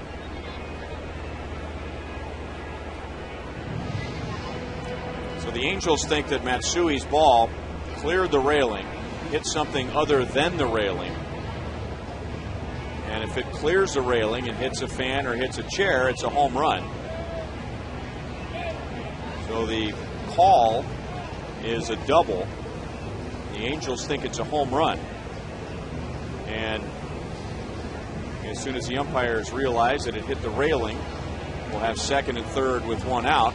What the Angels want is a 2-run home run in a 5-5 game. They want the home run for sure, Ryan. And you go back, they almost didn't get anything out of this play. If Matsui had passed Torrey Hunter at first base, you see the fan clearly stepped out of the way and let the ball do what it needed to do. But if Torrey Hunter goes to second base like he's supposed to on that ball, now he frees up Matsui to run harder. And now if the ball goes off like it did, now Torrey Hunter's got a chance to score, and you end up with a runner in and a runner at second base. If he passes him at first base, oh boy. And it didn't take very long. Hunter Wendelstedt is already back out of the review room. And after further review, the call on the field stands. Double. Second down, 10 yards to go. So I believe that's our first instant replay at Kauffman Stadium.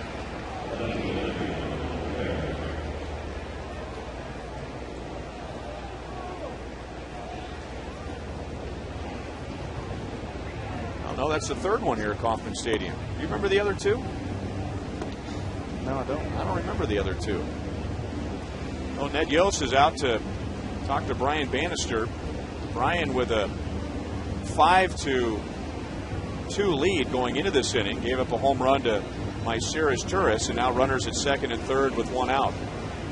While they talk it over, we'll tell you that coming up on Sunday, the first 8,000 fans aged 14 and under will receive a Build-A-Bear polar bear brought to you by the Kansas City Zoo. And then after the Royals take on the Tigers at 1:10, it's the 6th annual Faith and Family Celebration with a special concert by Jeremy Camp. So Brian Bannister is out, and our Chevy call to the bullpen. Robinson Tejeda inherits runners at second and third and 1 out.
to be on television right now. Happy birthday, Swanee.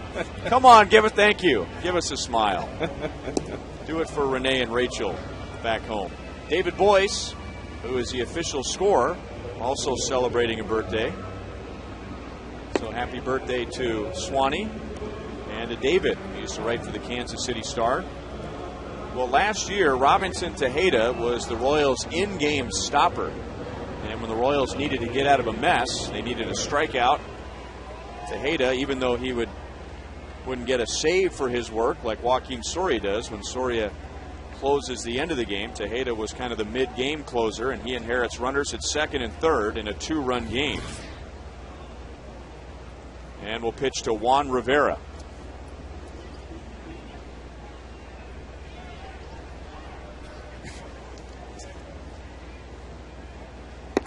Now the Royals have more trust in Tejeda now than at the beginning of the season when he got off to a tough start. His ERA at one point was at 12.96. But now Tejeda has given up just 1 earned run over his last 16 2/3 innings. 1 ball, 1 strike against Rivera. Rivera singled and scored in the Angels' 2-run second inning and grounded out in the 4th.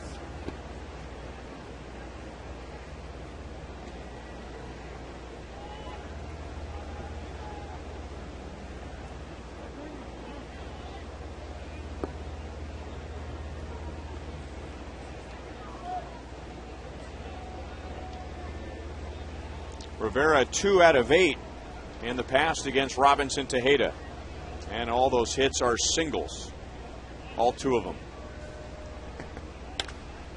Popped up. Meyer coming up in center field. And tagging at third base is Hunter, but he's not going anywhere. And there are 2 down. So a ground ball or a fly ball a little deeper, and the Angels could have scored a run with an out. But instead, the runners hold, and there are 2 down. They really had no chance right here. Torrey bluffs hard to try to get Mitch to come up with a throw and maybe throw it wild, but wasn't one of Mitch's better throws. But you can't really take a chance from that depth right there.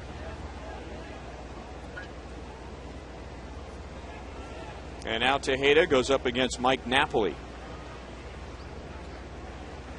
Napoli 0 for 2, but has an RBI. Just overpowered him with a fastball, 95 miles an hour. Yeah, he likes the ball just a little bit lower than that, and Robinson Tejeda does pitch down in the zone, but that ball had a lot of run to it. That's what's called late life up in the zone.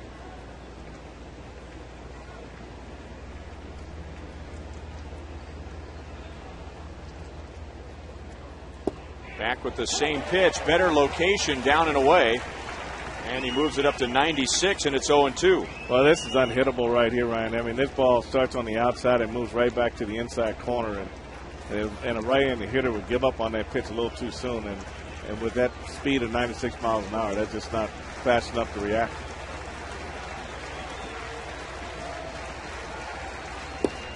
Got him. 98 miles an hour on the corner. And Tejeda bails out Bannister.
tourism, go to visitmo.com to start planning your next Missouri getaway. Welcome to Lambert's Cafe in Sikeston. People who visit Lambert's Cafe for the first time are amazed at the generous portions served. Lambert's is known for their throwed rolls, where the waiters will throw the dinner rolls across the dining room at the guests. Go to visitmo.com today to start planning your next Missouri getaway. It's a nice place. You ever been there? I have not. Oh, it's awesome. Great food, and they do throw the rolls. They're hot, too. They're really good. You got to be able to catch. Robinson Tejeda was throwing some hot rolls at the end of the top of the 6th inning, getting Juan Rivera to fly out and striking out Mike Napoli with a fastball at 98. That was like burnt toast. I think 98 might be his top for the year.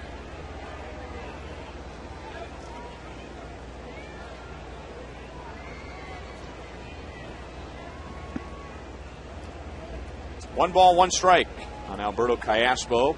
Brian Bannister talking things over with Bob McClure. Banny was just kind of rolling along and then got into some trouble in the 6th inning. Fly ball right field, playable for Abreu. And Alberto is 1 for 3.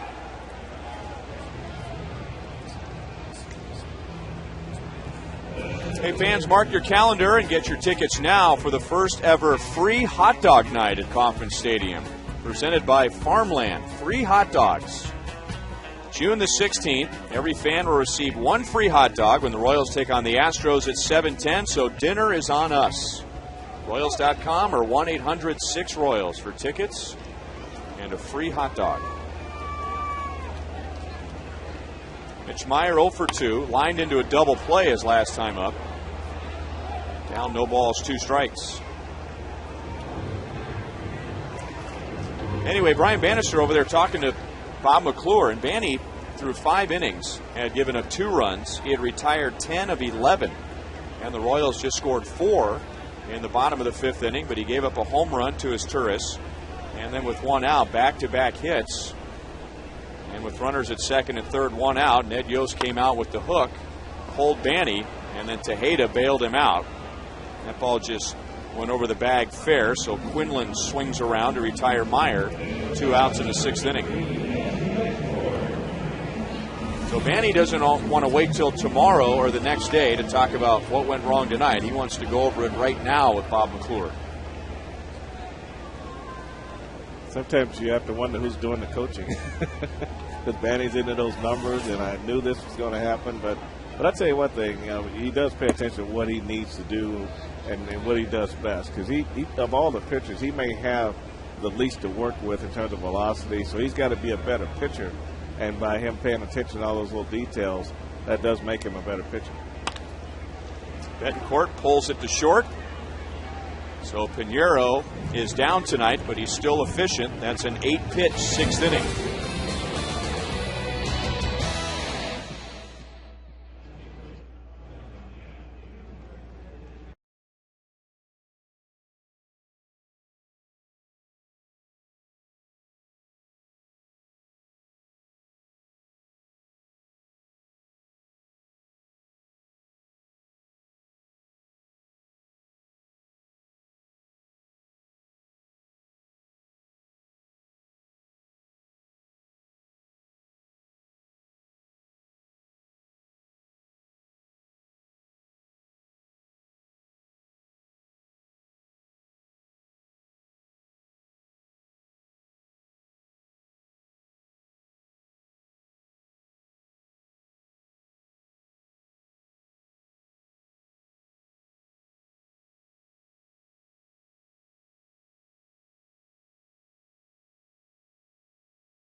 by 2 to the 7th inning.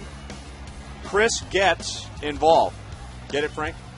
A couple of hits, a double and an RBI. Royals with 4 extra base hits tonight. Myceris Turris has homered again for the Angels. And Robinson Tejeda.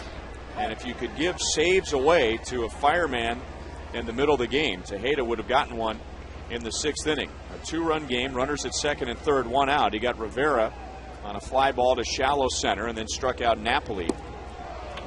And he's ahead, no balls, 2 strikes on Kendrick.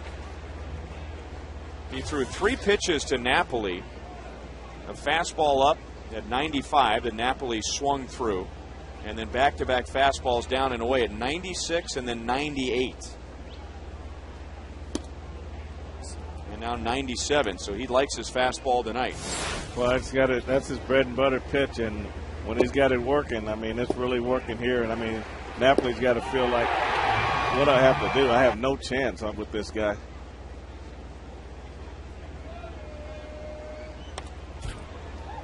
.98 miles an hour. And when you got a pitch like that, you really don't need great location. I mean, if that pitch right there is 91 miles an hour, you'd say that's too much of the plate, it's elevated too much, and it probably ends up in a gap somewhere. And you don't need to go to many secondary pitches either. That's got to be the one that's working for you. So anytime you change, see how that almost got away from him right there. Just stay with what works until they show you need to make a change.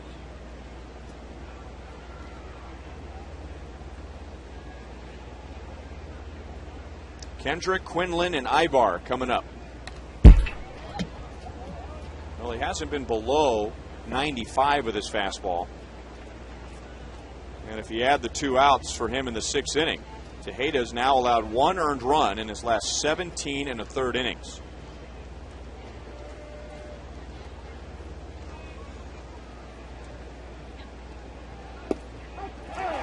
Well, he and home plate umpire Mike Winters are in harmony in the past couple of innings.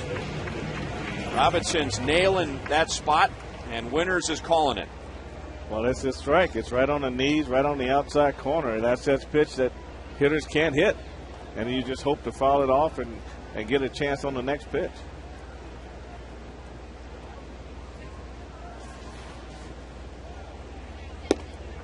And 97 for a strike on Quinlan. He's 0 for 2. That's why I say when you're throwing the ball right there, why mess with anything else? Just play catch with Kendall and head to the dugout.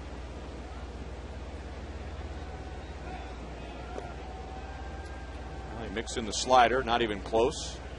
So the 2 pitches he has thrown other than a fastball has been a changeup very high and a slider down and away.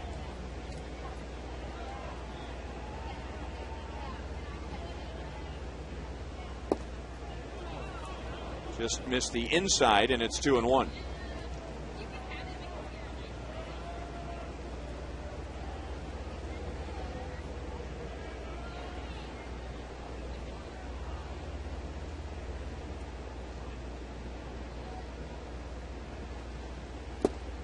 Very late. 2 balls, 2 strikes. Great location, great fastball. And you can tell by the way Quinlan went after that pitch that it just is on the corner. There's not much he can do with it. Not a nice compact swing, more of a reach swing. Rounded to Callaspo. Nice backhand play, and the long throw is right on the mark. 2 down.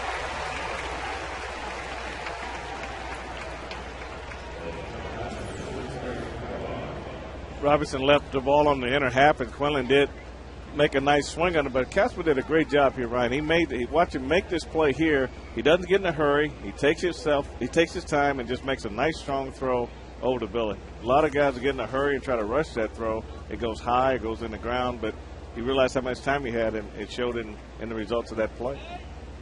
So it's worth taking that little extra time to get your balance before unloading the throw, even though your mind's saying, get rid of the ball, get rid of the ball. Yeah, the better balance you have, the better throw you can make.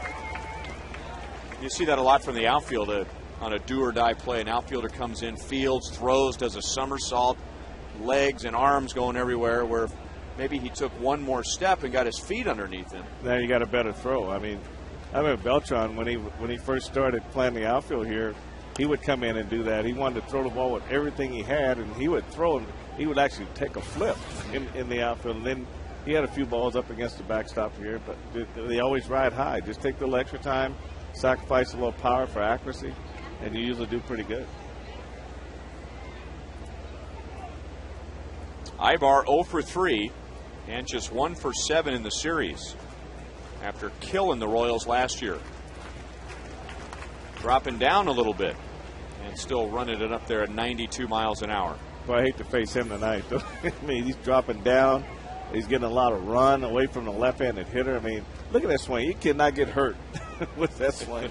I mean, the ball's moving all over the place. I don't know if that swing would crack an egg.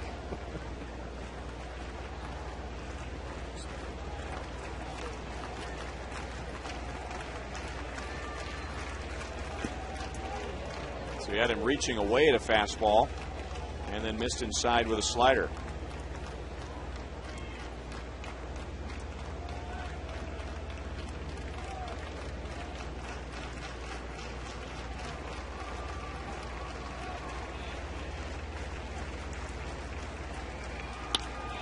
Popped up. Gets is out. And Tejeda has faced 5, retired 5 into the 8th inning. Bottom of the 7th, Royals lead 5-3.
Five to 3 with a 4-run bottom of the 5th inning.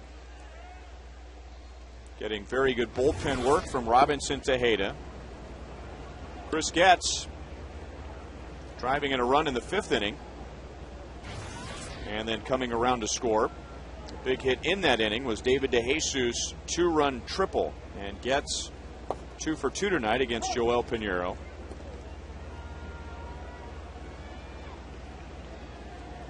Pinheiro at just 76 pitches. So he is down, but very pitch efficient. He has had 3 innings tonight where he's thrown 10 pitches or less. Got some late movement there. 2 balls, 2 strikes.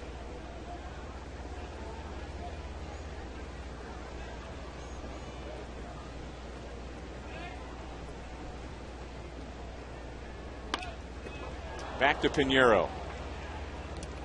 So Getz is 2 out of 3. And we go from Pinheiro to Panera. And around the American League, the Yankees beating up on the Orioles. Cleveland over Detroit. Tigers chasing the Twins in the Central. Toronto in front of Tampa Bay. John Buck homers for the Jays. Boston is leading Oakland in the bottom of the 7th inning. Texas at Chicago. And later tonight, Minnesota at Seattle. Minnesota's lead is at 4.5 games in the Central Division, as Pasednik flies out to Torrey Hunter, and Pasednik is 1 for 4.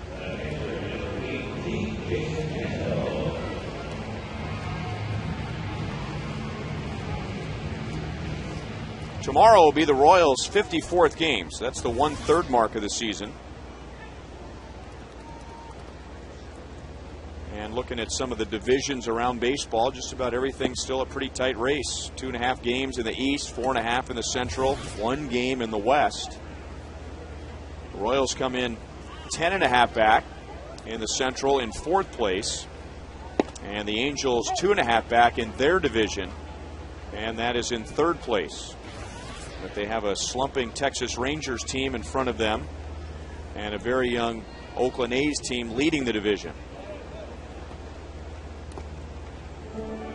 2-1 on Jason Kendall, doubled and scored in the 1st inning.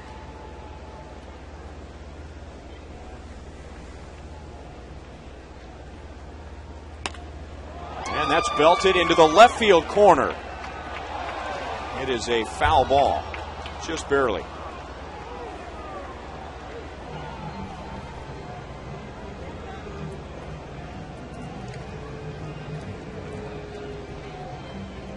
Royals looking for a breakout game since Friday in Boston, when the Royals had a season-high 20 hits. They tied a season high with 12 runs. The Royals have 9 hits and very close to their 10th right there. And among the 9 hits, the Royals have 4 extra base hits, including Kendall's double. Over to Ibar. And Pinheiro has an easy 7th inning. Now we go to the 8th inning, and it looks like Blake Wood is coming on.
Benz. Experience truly great engineering today at your authorized Mercedes-Benz dealer. So the Royals are 6 outs away on defense from snapping a 3-game losing streak. Brian Bannister goes 5 1/3. Robinson Tejeda an inning and 2/3 of excellent work. And now Blake Wood, who has become the Royals' primary setup man for Joakim Soria. They'll get the Angels 2, 3, and 4 hitters: Myceres Turris, Bobby Abreu, and Torrey Hunter. So 9 games for Blake Wood and an ERA under 1, with an opponent's batting average of 172.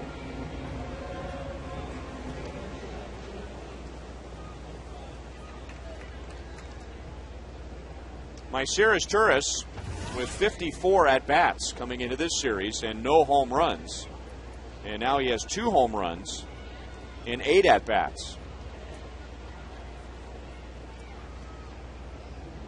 His home run tonight was just inside the right field foul pole in the 6th inning.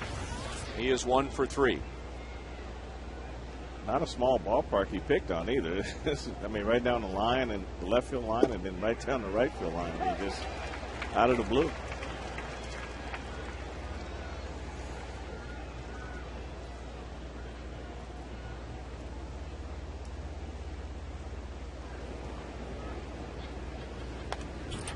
You know, he's not a very big guy. I mean, he looks like a top of the order or a bottom of the order type of a guy, but he has given the Angels good numbers over the years with runners in scoring position. A few years ago, the Angels used him as their number 5 hitter because he hit over 400 with runners in scoring position. And he drives that one deep into the corner. Posednik on the track runs it down. A little bit longer than that yesterday, and Izturis homered off the foul pole. Well, we invite you to join George, Frank, Brett Saberhagen, and many other former Royals greats in Surprise, Arizona this February for Royals Alumni Fantasy Camp. Your chance to enter the world of Major League Baseball and live your dream to play with the Royals alumni. You'll get 2 uniforms, your own clubhouse locker. There'll be an awards banquet. You'll get baseball cards, a camp video, and much more. 816-504-4150. So 1 away and strike 1 to Bobby Abreu. 1 for 3 with a first inning single.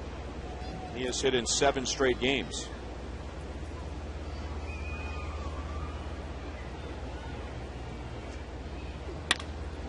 And that's pulled to Chris Getz. 2 up, 2 down. Blake Wood, when he was drafted out of Georgia Tech, was mostly a fastball curveball pitcher. But he did have some natural movement to his fastball, and some people had told him in his professional career, you know, you ought to throw a 2-seam fastball, get a little extra movement to it. And when he came back from an injury last year at AA is when he started throwing the 2-seam fastball. There's a 97-mile-an-hour fastball with movement. And Blake said it didn't take him very long to get a feel for it. He was able to use it right away, refined it in the second half last year, and then pitched all through the Arizona Fall League, where he's going up against some of the best prospects in baseball. And after a few weeks in the minor leagues this year, now he's a major league setup man. He's doing a fine job of it, too. I talked to him when he first came up. He said, you know, I'm ready to do whatever they want me to do. Relieve, start. It didn't matter. You get here, you just want to figure out how to stay here. That's what everybody does.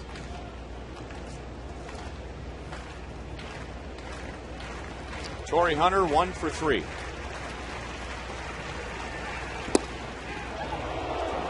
Looked like he was reaching back for a little extra that time and missed outside. Blake saying, like a lot of pitchers do, when you throw the 2-seam fastball, you have to let the ball do the work and not try and overthrow it. Goes with the slider at 89, and Blake Wood gets the job done again.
Head to the bottom of the 8th immediately following the game on Boulevard Royals Live. Paul Splittorff joins me up at Rivals. We'll be talking about the big night that Chris Getz had. Also, how about the bullpen? Blake Wood, Robinson Tejeda will break that down, as well as Brian Bannister start. Head down to the clubhouse for a reaction and much more. Split and I are already debating it, guys. Our player of the game, is it Robinson Tejeda? Is it Chris Getz? We're going to have an argument, guys.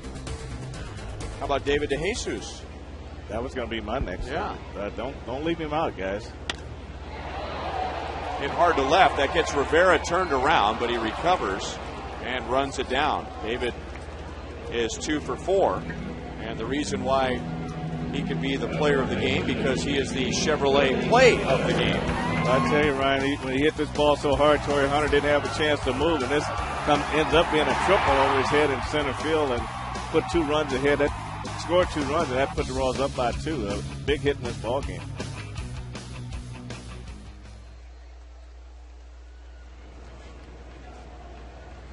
Billy Butler 0 for 2, but he's driven in 2 runs with a ground ball in the first inning and a sacrifice fly in the 5th. His ground ball in the first was a big play because it was sharply hit. It was 1 hop to Eric Ibar at shortstop with 1 out and a runner at first. And it had inning-ending double play written all over it. But Ibar just didn't field it cleanly. The Angels ended up getting only 1 out.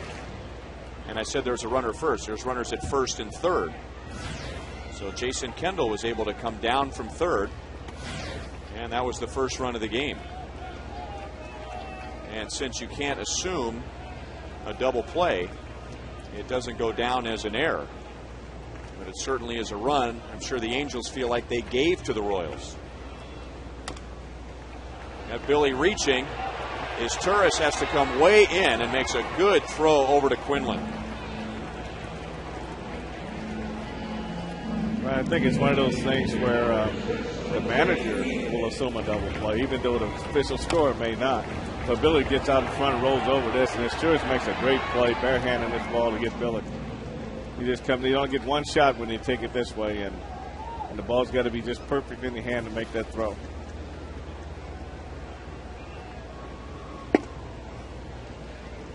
Ball 1 to Jose Guillen. 0 for 3 tonight.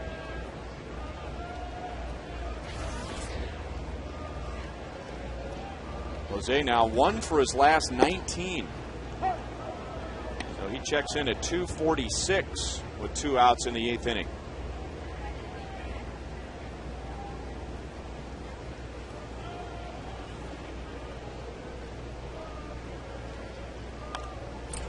And, we talked about the overswing, Frank. We're also seeing more of that. Jose swinging at pitches that really you can't do anything with. Well, what was he going to do with that pitch? Yeah, the pitch before, he was really indicating that maybe he's dropping his shoulder, and that would put you underneath the ball, and that would make you swing a little longer. And he's getting, every at bat, he's getting a good pitch to hit. It's just that when that swing lengthens out, it just slows your bat down, and you're just not squaring the ball up. Well, he got that one. Crushed into deep left center field. Hunter is all the way back, and the Royals are back out in front by 3.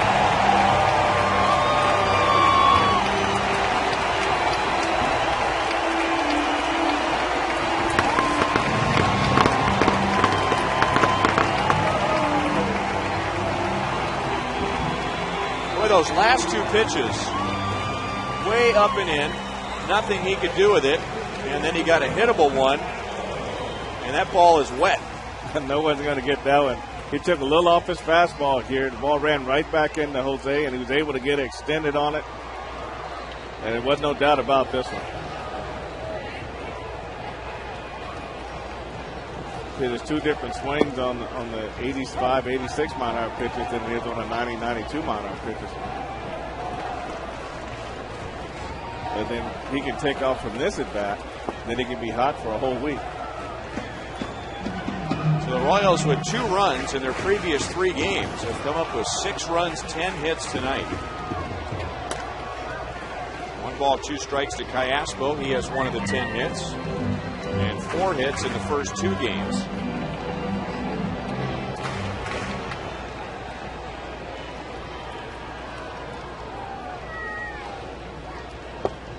Look at that movement. So Pinheiro, that might have been his final pitch as the Royals take a 6-3 lead into the ninth, and Joaquin Soria coming through the gate.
Greatness moments. Well, I think it's all about Chris Getz, Ryan. He did a great job here. Gets a double, a hustle double. This play here is one of my favorites, going far to his left to make a play, hitting a pitcher on a run at first base. Bannister did a good job getting there. And here's this little tag him out, first base double play. I mean, those are all big plays in the game. Our Chevy call to the bullpen, Joaquin Soria. He'll get Hideki Matsui, Juan Rivera, and Mike Napoli.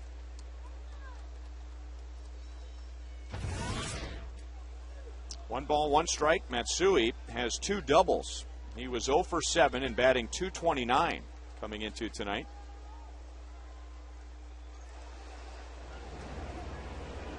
Brian Bannister allowed 3 runs in 5 1/3. Robinson Tejeda an inning and 2/3, and Blake Wood a scoreless 8th. And Chris Getz, that might be the easiest play he's had tonight. And Matsui is out number 1. Soria last year pitched very well against the Angels. He didn't have a save as the Royals lost 9 of 10 to the Angels. But he appeared in 4 games, 3 1/3, no runs, 7 strikeouts. And he got a little bit of work last night. It had been a few days since he pitched, so Ned Yost had him out there for 2/3 of an inning. Didn't want to run his pitch count up too high.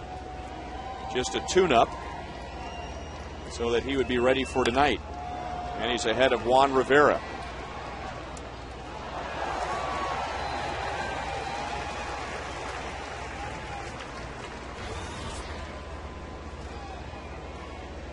So the Royals 2 outs away from ending a 3-game losing streak. They have lost 10 of their last 11 to the Angels. 0-2.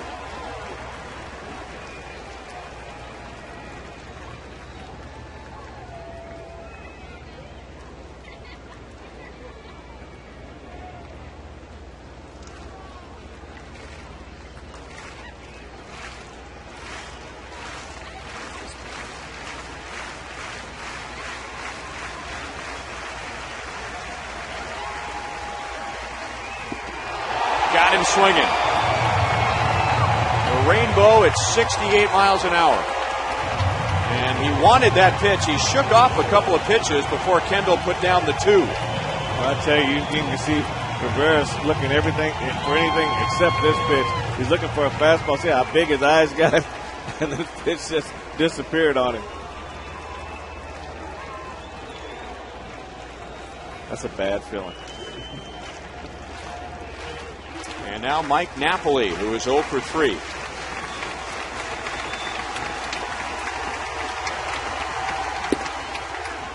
Ball 1.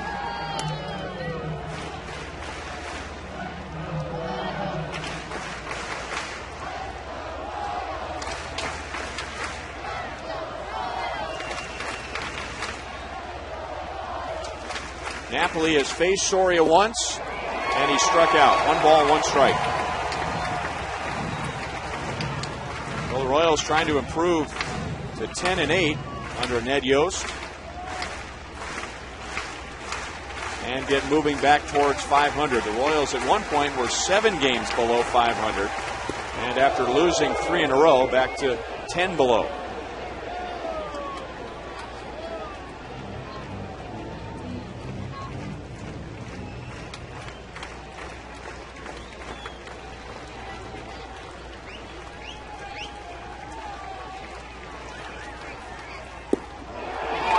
Going with a hard slider. He's got all of his pitches working. Fastball, curveball, slider. The only thing we haven't seen is the power change. That's what makes him so tough. And not only having those pitches around, like you say, he just got so much command with him and a lot of deception on his fastball.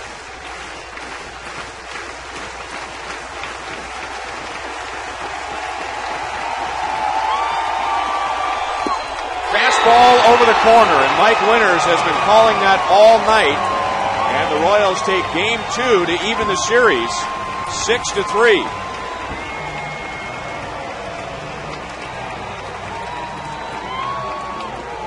Joakim Soria gets his 13th save of the year. And the Royals getting excellent bullpen work tonight from Robinson Tejeda, Joakim Soria, and Blake Wood. 3 2/3 combined scoreless, and helping Brian Bannister win his 4th consecutive start. And Brian beats the Angels for the first time, giving up 3 runs in 5 1/3. And the Royals, after struggling on offense, scoring just 2 runs in their last 3 games, come up with 6 runs on 10 hits and get a rare win against the Los Angeles Angels. Let's go down to the field, and here's Joel Goldberg. All right, Ryan, thank you very much. We are joined right now by Chris Getz, who had a very busy night at the plate and in the field. First off, just how nice to be able to get in there and contribute in all ways. No, it felt pretty good. I saw my name in the lineup today, and I wanted to bring a little bit of a spark. I know we've been a little bit of a losing streak. Bring a little bit of energy today and try to get a win on board, and we were able to do it. And talk about that energy. You stretched that first single into a double, then an RBI single. Just tell me about that approach at the plate and trying to make something happen. Well, I was working with the hitting coach before the game, changed some things up. I felt pretty comfortable, and that single I turned to a double. I'm always looking to do that. If there's an opportunity, I'm going to take the extra base. And finally, the defense. You had the big 4-1 play early in the game, and then the double play later. Tell me about those. I'm going out there just trying to make the routine plays. Nothing special. Been working at it, trying to stay sharp, and got a few opportunities tonight. All right, great job tonight. All right, thank you. All right, that is Chris Getz. He said nothing special. It was definitely special here tonight at the plate and on defense. Let's head upstairs right now, and for a preview of Boulevard Royals Live, here is Paul Splittorff. Okay, Joel, thanks a lot.